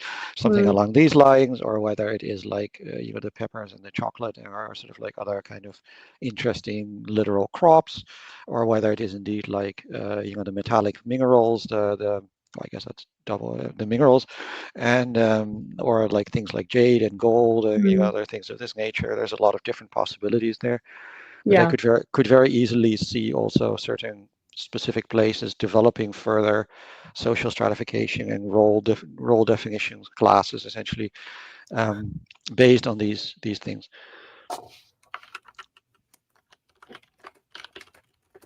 On the one hand, we have extremely anatomically correct tracks. You have a balloon gondola. Well, exactly. Like there are certain areas here. Even though I've always been very interested in the history of technology, also as part of economic history, but my engineering knowledge is very limited, so I can't say too much about what's possible there. Yeah. But what I do know is sort of some of the social implications here. And I Yeah. definitely could also see, like, if we have a clan style society, what's also very interesting is we were already talking about feasts and the gift and things like this, right? And Yeah. this is going back to the kind of Beowulf pattern of like the necessity also to give back for the rulers in this way. Mm. And this is Mm. also, I think, something of narrative interest, right? Is like, firstly, how decentralized or centralized is it? Is there like a central court? Or is it more like there are noblemen and there is a figurehead ruler over it? There's different degrees of feudalism, so to speak, or like Mm. essentially different degrees of tributary relation. You can have any degrees almost of this, right? Yeah. Different possibilities. And then you can think about the sort of social obligations that they in turn provide. Because Mm. part of like the classic thing, of course, is defense, right? Essentially, like they protect people in this way, and actually, or at least that's the story, let's say. They present themselves as delivering protection of some kind from outsiders. The more isolated, of course, the islands are, the less this argument will work, and therefore the less likely I think it is that you would get a warrior nobility of this kind. Mm. Simply because if you are not engaged in warfare or like conflict all that often, the impetus for this is less, and then Yeah. people are just not going to put up with it, right? Mm. But in the places where there is a lot more contact, this makes more sense to do. Yeah. And then there could also be, various kinds of obligations within the ruling class of like the kind of having retinues, having retainers among whom the rulers or the nobility have to share part of the proceeds. These are also very real possibilities. Yeah. And whereas the other societies might, maybe, the more isolated ones might go more in the potlatch kind of direction, where they actually actively try to prevent the emergence of inequality, and have these kind of patterns where people are not accumulating wealth or not accumulating hereditary positions. Mm. And that also brings us to the point which we came to last time at the end of the talk with Biblioridium, which is inheritance, right? Is inheritance patterns, which is such a Yeah. such a major component, really, of like distribution, historically speaking. And there's a Mm. lot of different ways that this can be done. Definitely, like broad kinship structures, like clans, have a tendency to go equal division, Mm. right? But the more or rather, let's formulate it the other way around, the less land there is available, which is certainly very 100% the case here, right? This is an extreme land shortage sort of situation. The Yeah. historic pattern there is, I mean, now I'm talking a bit more about the early Middle Ages, but I think this probably holds for it probably holds for the Vulkanwanderung also in the late classical period, and I wouldn't be surprised if this was also behind some of the Polynesian stuff and things like this. But generally, what you then find is that like the because you cannot subdivide the land indefinitely, right? At some point, the units become too small. Mm, Exactly what Bavilias is about to say also. The mm, units become too small, and as a result, you have a bunch of people who then become landless and who become interested in going somewhere else for this. And so, like a big impetus behind like Viking expansion is places like Norway, where eventually the land runs out. Just to put it very bluntly, I mean this is a simplification, but in a certain yeah. sense, right? You have a certain situation that's similar to what you have there, and there's just not so much land to go around, and so people want to invade and settle elsewhere to become their own farmers and to be their own guy or gal for that matter. And so this is also a pattern I could imagine very easily happening a lot in the pillar economy, especially, or in Mm, the pillar island society, especially because of the fact that you're rather quickly going to run out of land. And almost regardless of your inheritance pattern, like either you have primogeniture of some kind, which was meant to be partially a solution to this problem, but then you have to still the question, what do you do with the younger kids, right? yeah. So that is an issue on the one hand, or you have your equal division, which I think is usually more likely. And then you have also the problem of like at some point it becomes too small, and then you also have like a bunch of younger kids who want to go somewhere else. Yeah. One of the prevailing theories, for example, for the interest in the development of the Crusades is a similar thing, right? It's like that you have these knights who have too little land, at least for the lifestyle and demands that they are accustomed to. And you have a lot of them are also younger sons, and so they go on crusade in the hope of getting something somewhere else and establishing a position for themselves in other places. And I think this is a huge impetus for migration and for could even be larger scale migration where you have like Volkerwanderung type stuff where almost a whole people under the leadership of some guy like in England, right? The Angles and the Saxons show up, things like this. Yeah. Yeah. Yeah, and that definitely fits into our like how the languages are going to be moved around. Like there's Hmm. definitely going to be some level of that where they might send out little explorers to kind of try and find other areas because they wouldn't want to just set out because, you don't know what you're going to run into or what you're going to find. But if Yeah, they're more able to exactly, more sort of, likely you go to somewhere that you know of, yeah, but where you think there is an opportunity, right? yeah, I mean, this is essentially what you had with England, where it's like these people knew already that that was there. They had already contact with these people, and then they're like, well, why don't a lot more of us show up? Because what are they going to do about it?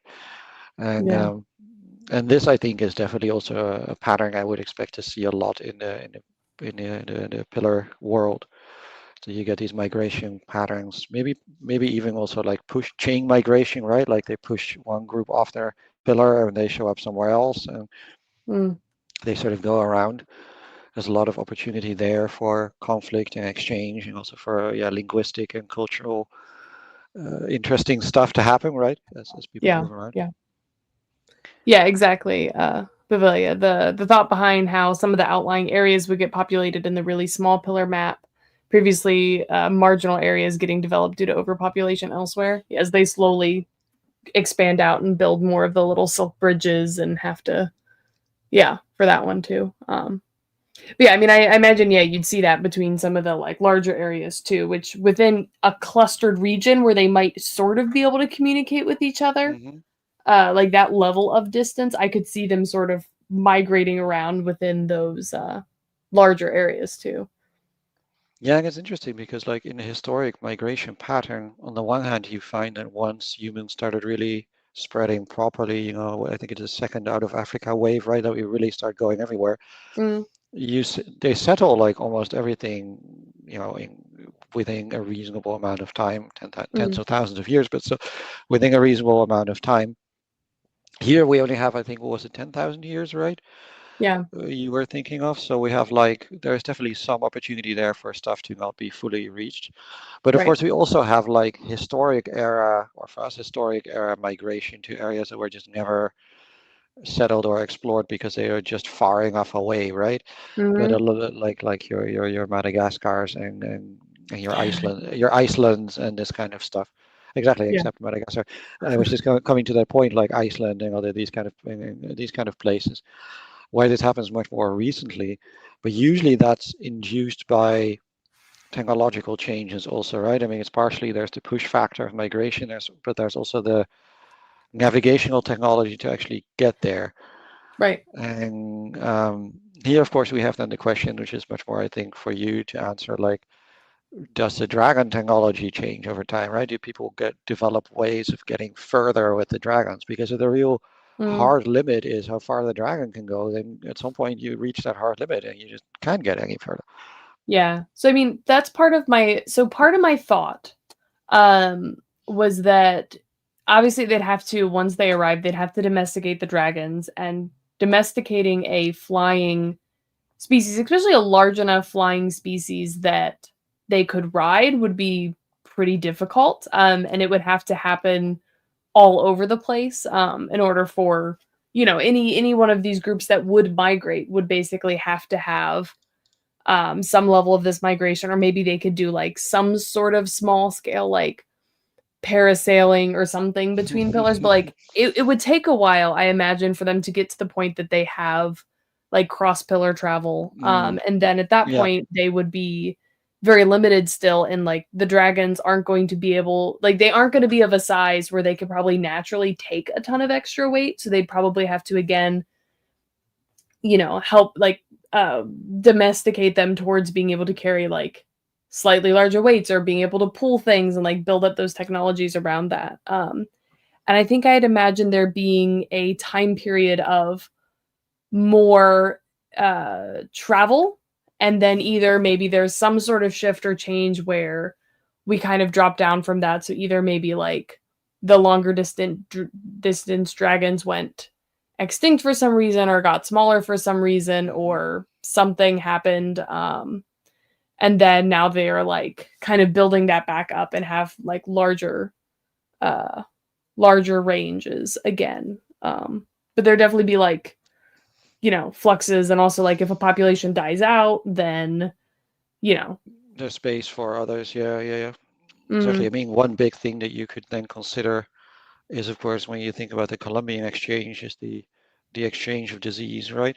Mhm. Because, like, especially if people are living with animals a lot and they're from particular places, there's always it's a little hard to say because a lot of this stuff depends on how the humans, where they came from, how they got here, right? But obviously, such a big part of the Columbian exchange is the spread of diseases, and that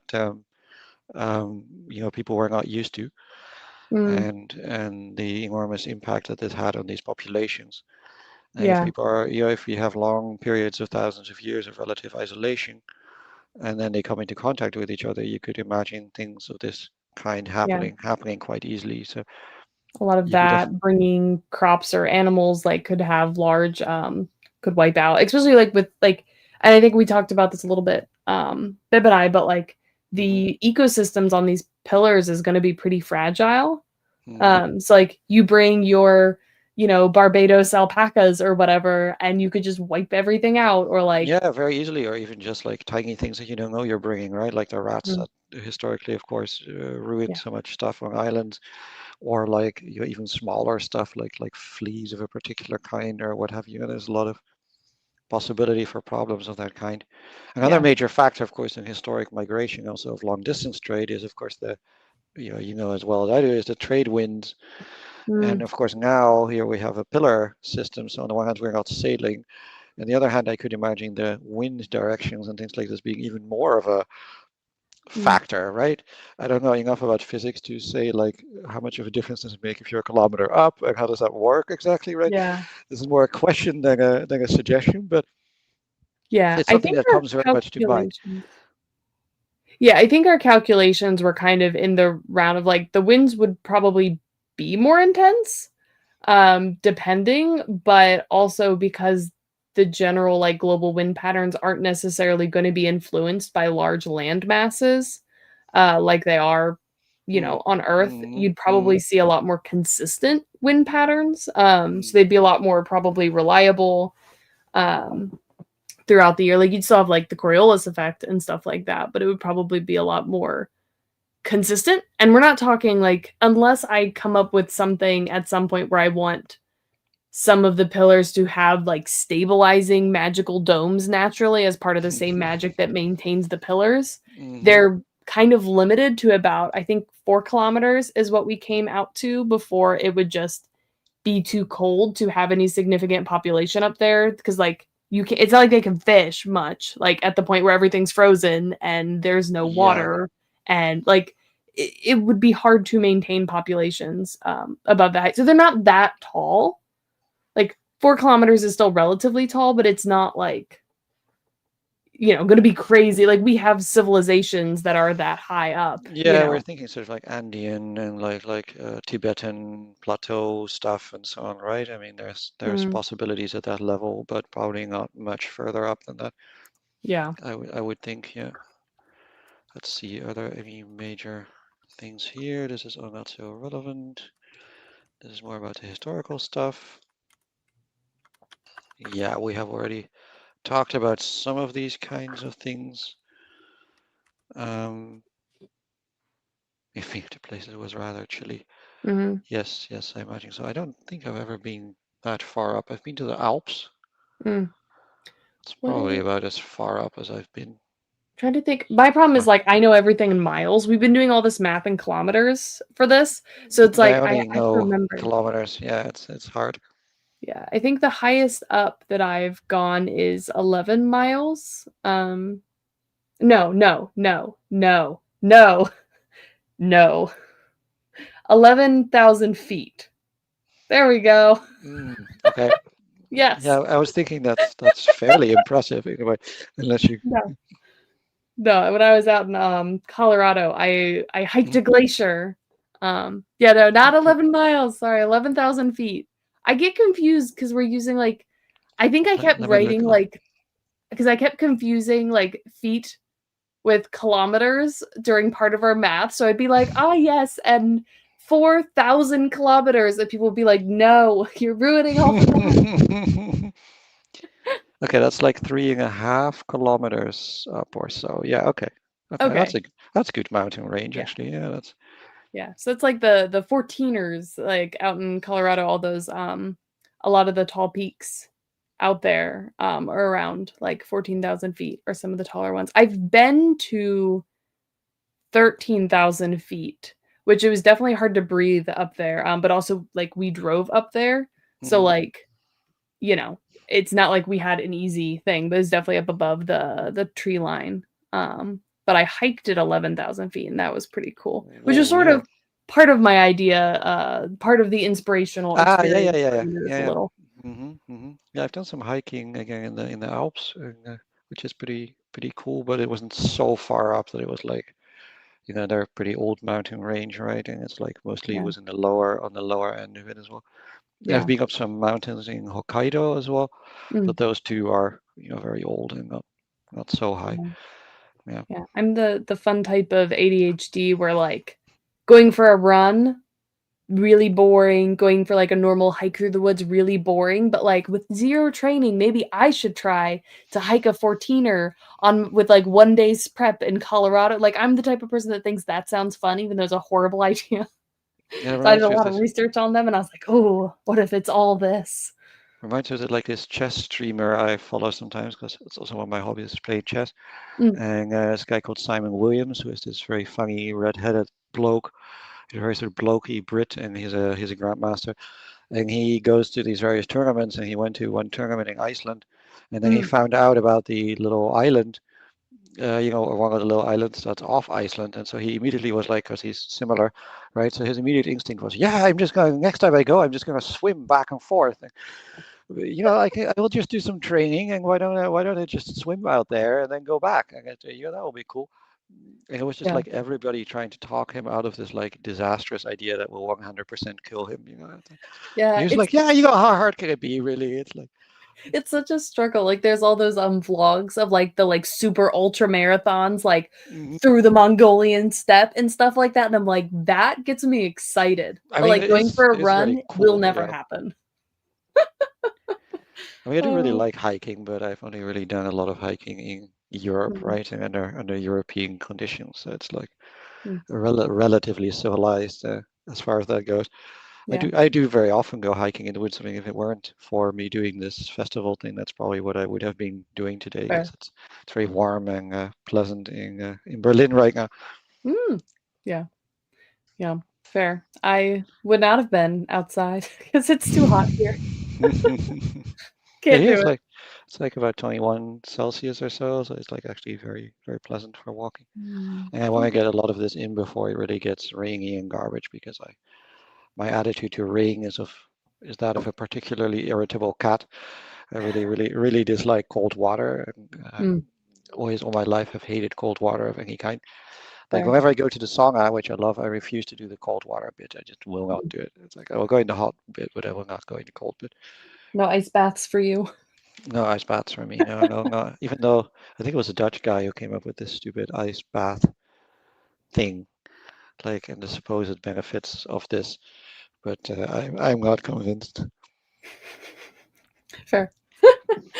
Oh, Okay, we have 20 more minutes, I yes, we have believe. 20 more minutes and then it'll be off to the conlanging game, right? I think is the next Yeah, one. which Yeah, is okay. pretty cool. Do you have any particular, I have talked again way Hmm. too much, I think. Do you have any particular topics and things that we haven't addressed that you wanted to talk about Hmm. or questions that you had? I mean, I think the biggest general curiosity that I have is, which I feel like if there was anything that came to mind, you probably would have already said so, but like anything that would stick out as like, oh, this thing would be very different here for these reasons that like you might not expect. Probably mostly due to the fact that they're basically sky islands and there's no sea travel or significant river transport other than maybe in a few places. Or in general anywhere where like things stand out as like, oh, this could be weird, or you wouldn't have this when you would expect it, or Hmm stuff like hmm that. Yeah, I mean, like I said, I think they're really the main sort of the main economic thing that everything should, in my opinion, be organized around. It's just the high cost of transport. It's just really how Yeah. difficult it is to get something. I mean, this has occurred to you, of course, as well. I mean, just how difficult it is to get something from one place to the other, and that makes an enormous difference because I think I mentioned in the other stream already, like in even before the Bronze Age, like people are going and transporting stuff in bulk down rivers, and a lot of human settlements, arise at rivers or natural harbors, and Mm, these kind of things much less for water supply, but much more for transport possibility. Like this is such a big determinant of where people end up, yeah. um, and you just plain do not have any of this. Yeah. I mean, at Like most you could think like where people would end up living is rather, I mean, partially of course where you have any amount of agricultural soil that you can use, or like any mm, kind of like anything that's flat enough, right? Is probably where you would expect people to go, like they do in mountain societies, or mhm, perhaps also where a fair amount of dragons are found, and also where maybe dragons can easily go back and forth. mhm, That would be the equivalent of like a river, a river access point or a natural harbor or something is somewhere where like you have dragons and they can easily land or take off or what have you. This exactly like this is also like you can't get a cart or a wheelbarrow or something like this. You may even get an Andean type situation where people just don't bother with the wheel, right? yeah. This is again like it doesn't have to be that way, but maybe in the bigger on the bigger islands there is some use for this. And of course, if we have our windmills and so on, this does imply Some amount of some degree of wheel technology and so forth. But it may be that the wheels are limited to this. mm, But it's also possible that they certain places just do not develop this technology because they just lose the wheel as a thing that they don't use it enough, and so as a technology it disappears. I yeah. mean, I don't if it ever was there. I mean, I don't know exactly what tech level people had when they arrived, so to speak, but that's of course a bit of a question. But I mean, we do see this historically. Like I remember reading from exactly how they archaeologically demonstrated this, but I remember there is a process in which the people who would end up becoming the indigenous people of Australia had certain technologies and then lost them, in the sense of like they just, like, I think the bow and arrow is one of them, Okay. which is like a thing that like we know existed already among human migrants before this point, and they just stop using them because they don't have any use for them, and Yeah. so technology doesn't have to be maintained, so to speak. And so that's definitely something that comes to mind, that where if you cannot transport things, and if not being able to transport things very well also means a very slow level of, or low level of cultural and economic exchange. Hmm. So also like innovations in one part don't necessarily spread very fast to the other one. Of course, Mm-hmm. it's sort of the counterpart to what we've talked about with migration and so forth. So there is a certain, like, you can imagine, this is sort of what I, economically speaking, would sort of organize the world building around, is a kind of interesting equilibrium between the sort of very high cost of transport and the kind of limited space on the one hand, the sort of high costs, and on the other hand, the ability to traverse sort of willy-nilly any amount of distance almost with these dragons, as a Hmm. kind of, as a, because you do have aerial transport. And of Hmm. course, the big question is how much can the dragon carry, and how much can you move around Yeah. and so on. So I need to But figure that out. That'll be definitely one of the once I get down into specific species, like figuring exactly, out.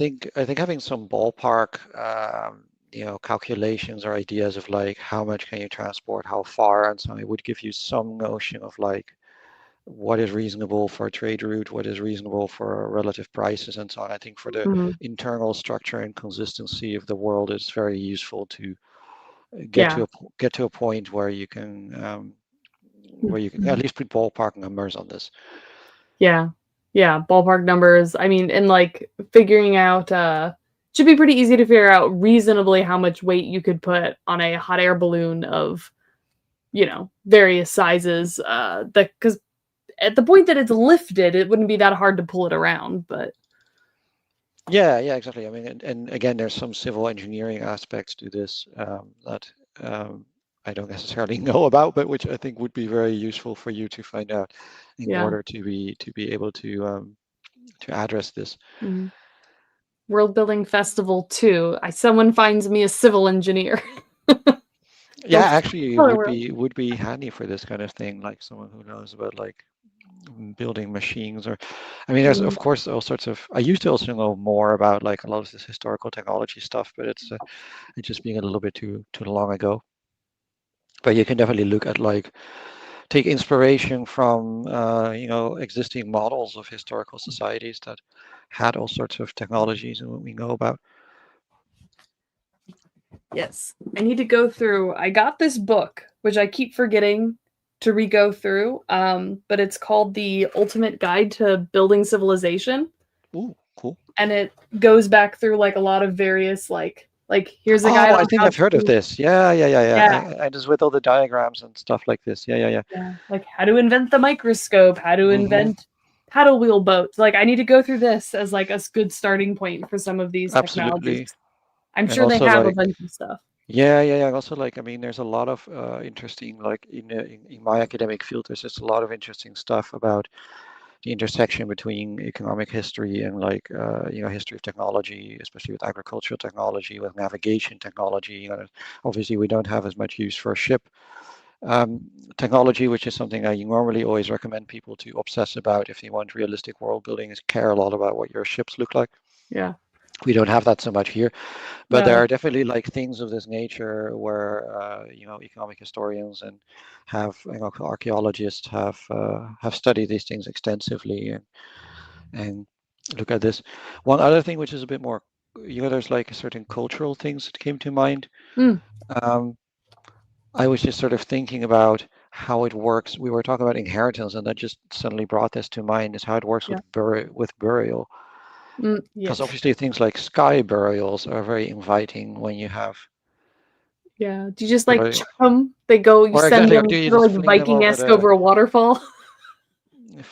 the water over the end? Yeah, exactly. Yeah, it's almost a Yeah. little bit like you have a real flat world, Mm, where there is yeah. an end to the world in that sense. Yeah. Whereas at the same time, when you have very limited space, like your interment kind of burial might be disadvantageous, right? People might be Mm. disincentivized to use up land for things of this nature.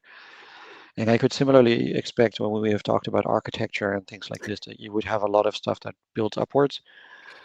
Yeah. Because, Yeah. just look at the Netherlands, right? Like a society in which, exactly, this is the great eating.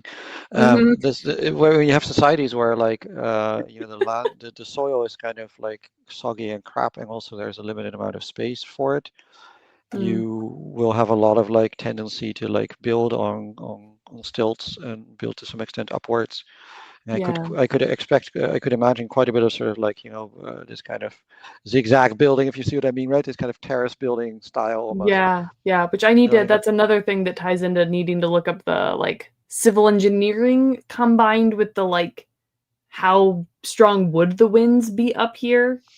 because Because they're not, that's a tough, right? Exactly. yeah, it'd sort of be like the top of a skyscraper, so it would have that sort of a wind effect. Because it's not going up a mountain, it would just, you just be met with whatever's there at that height. Um, Yeah, I imagine things like caves are also quite significant, right? Because first mm, you provide very good shelter, you're also away from the wind, which for people will be very pleasant to be able to have. And and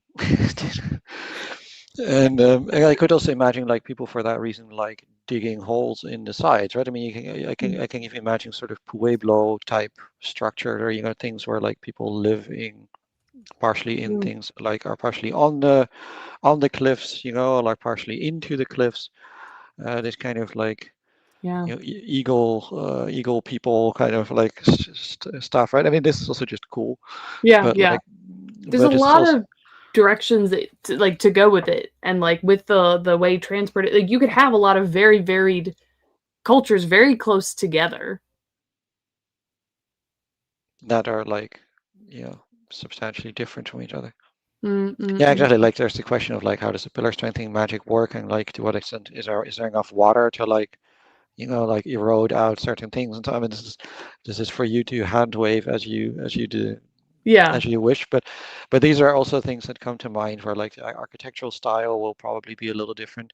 Wherever the winds are very strong, it would disfavor towers and so on. But maybe you will Mm, have lots of flat layers that are sort of like, yeah, again like sort of little like diagonally. ramps and Yeah, like right, exactly. That are sort of zigzag structured mm, in this way. And I think definitely like I would imagine there's not a great deal of like burial. There's probably more like you would have either cremation, or indeed they fling them over the side, or the great eating. exactly you eat them, or you have like, like the sky burial thing of like having birds eat them, and things like this. So from Mm, a cultural point of view, this is of interest. yeah, There's yeah. definitely also very much the possibility of like yeeting people off as a punishment, right? Like Mm, yeah, you can throw people off the edge deliberately. yeah. Walk the plank. Exactly, the walk the plank kind of Mm, notion mm, certainly comes to mind. yeah, yeah. It's definitely very different, which has sort of been why I'm trying to like really think very intentionally through all of these little steps, just to really take the time to think it through before I try to actually, because the second I put like a well-defined story in one of these places, Hmm. it starts to limit the weird things I want to do, because then it like, I feel you sort of imagine things happening through a lot of like defaults, and then you kind of set up things to kind of fit those to an extent. Yeah, I mean, but this is also part of the fun of the whole thing, right? I mean, it's perfectly Yeah. legitimate. Then I guess one last thing that comes to mind when maybe I'd already considered this is the uh, because of the degree of isolation of a lot of these places, I think their vulnerability to famine and like Mm, fluctuations would be very strong, mhm, right? So this is definitely something that firstly you would probably see a lot of like bottlenecking and famines that like very repeatedly happen. mhm, Because of like, if you can't really very easily import stuff from elsewhere in any reasonable amounts, and depending on how isolated you are, this was a very real problem also on like the Hebrides and other places that are very isolated, where like if things go badly, you have a poor harvest, the fish don't show up. I mean, we don't have fish here much, but you know what I mean? This kind of yeah, situation, right? The vulnerability level is very high.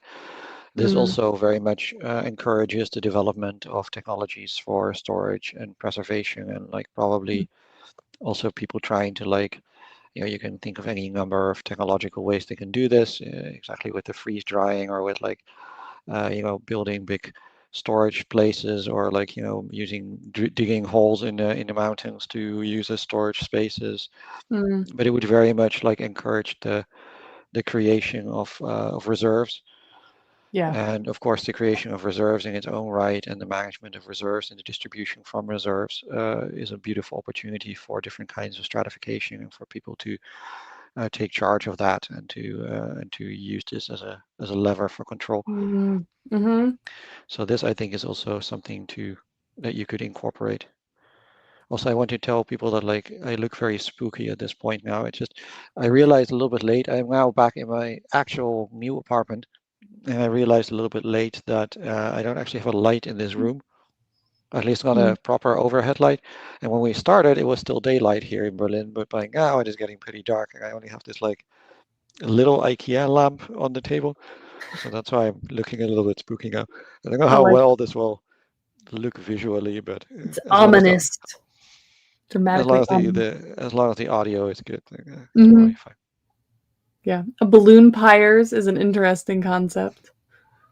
Oh, fumarate hot. Oh, right. Like the hot air is created from that, and then yeah. I And mean, you you can just definitely actually like, burn.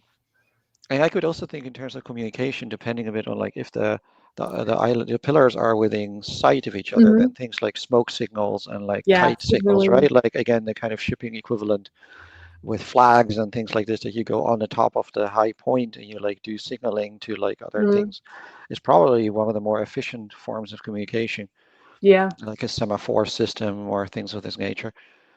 Yeah. That Because you could probably see to most, like, there'd be some limitation, but like you could see to most of them you can see pretty. it relatively a lot, right? I mean, depending a Yeah. bit on like the relative, obviously angles and the relative heights of the things, but like there's a lot Yeah. of opportunity for doing things with like kites and fires and whatnot as a way of Mm. like having people talk to each other, which you can then in a fun way integrate into the culture and also into the conlanging aspect, I think. And Yeah. these kind of things can be very fast. I mean, this the beacons of Gondor are lit and so forth. I mean, this stuff is not made up, right? I mean, people did really use this, and like you can traverse enormous distances in a rather short time if you have a well-organized system for something like this, Right. like Napoleon's semaphore system that like was very effective at getting military communications across France much faster than anybody by horse could Yeah. ever, could Yeah. ever get his message there. So it makes a lot of sense for people to do this also. Oh my god. It'd be like it just I know we only have a couple minutes, but it just makes Hmm. me think of like the internet where like okay, like you can't in person go talk to these people that are all over the world, but you can chat with them all day. So you could have like your pen pals from across pillars, but like you can barely even trade with them or exchange goods, but you could be like whining about I don't Hmm. know what grandma made for dinner or something, Exactly. you know? It's like my BFF pen pal who lives like 4 pillars over, and like we're always chatting. And then finally, I get to go. I've gathered enough. I think I've gathered enough taro that I get a couple jade coins, and I get to go on a dragon trip. I get to go along with the merchants on the dragon, and I get to see her for the first time, and because we're going to the island or Yeah. island to the pillar, and then we hang out for the first time. I mean, this is your story. This is a story right Yeah. there, right? I mean, It fits very well. I've had a lot of like random stories, ideas that like kind of start with that, or someone who's like tired of being kept in a like at home and is like, this is such a, constrained society. I'm gonna make this parasail and like try and parasail to the next pillar over to run away and like just shenanigans.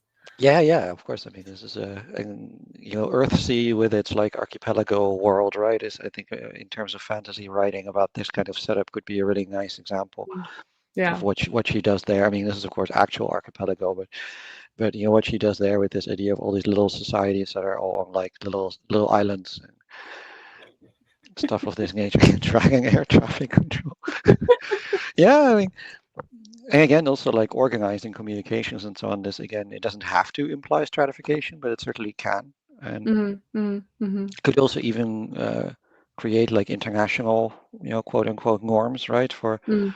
for like international communication systems, and long distance traders have a tendency to anyway form norms and morals and sort of like communities a little bit among each other, even if they are from different ethnicities, even from rival ones. It's like this is how the laws of the sea developed, right? As a sort of like Mm, informal norm, because it's in everybody's interest ultimately that if somebody's ship sinks, that people pick them up, because yeah. everybody could be that person and would want to be picked up, right? Hmm. Like there's certain things like this that I think could be very interesting to think about cross-cultural norms Hmm. and things that are established by the communication that there is. All Yeah. right, that's probably all that we have, right? Yes, there's one more minute. So in a minute, I believe we should automatically live redirect over to Let's Have a Boba for the is it diacritic or diachronic? I can't remember now. Di- Conlang game. our diachronic conlang game for Let's Have a Booba. Yeah, it's going to be absolutely epic. I'm very excited Mm-hmm, for it. mm-hmm, So y'all should head over there when this ends in a minute. And thank you all for hanging out with Pillar World. We have mm-hmm. I was gonna pull up the thing and say what's after that. I think after the Conlanging game, we're back over with Langtime Studio. And then is there anything else, or is it just straight back to here with me and Will for paranormal world building, I think. If you don't know, then I don't know. I don't keep track of it. But you are Uh, probably right. And thank you for having me, of course. It's always a yeah, pleasure to thank talk. you for joining. It's been very fun. Oh yeah, like, comment, share, subscribe, whatever the things that we're supposed to remember to say as YouTubers. Nope, you have to LTS. Okay, yeah, yeah. All right, bye everybody. Bye-bye. It's too many buttons to end the streams.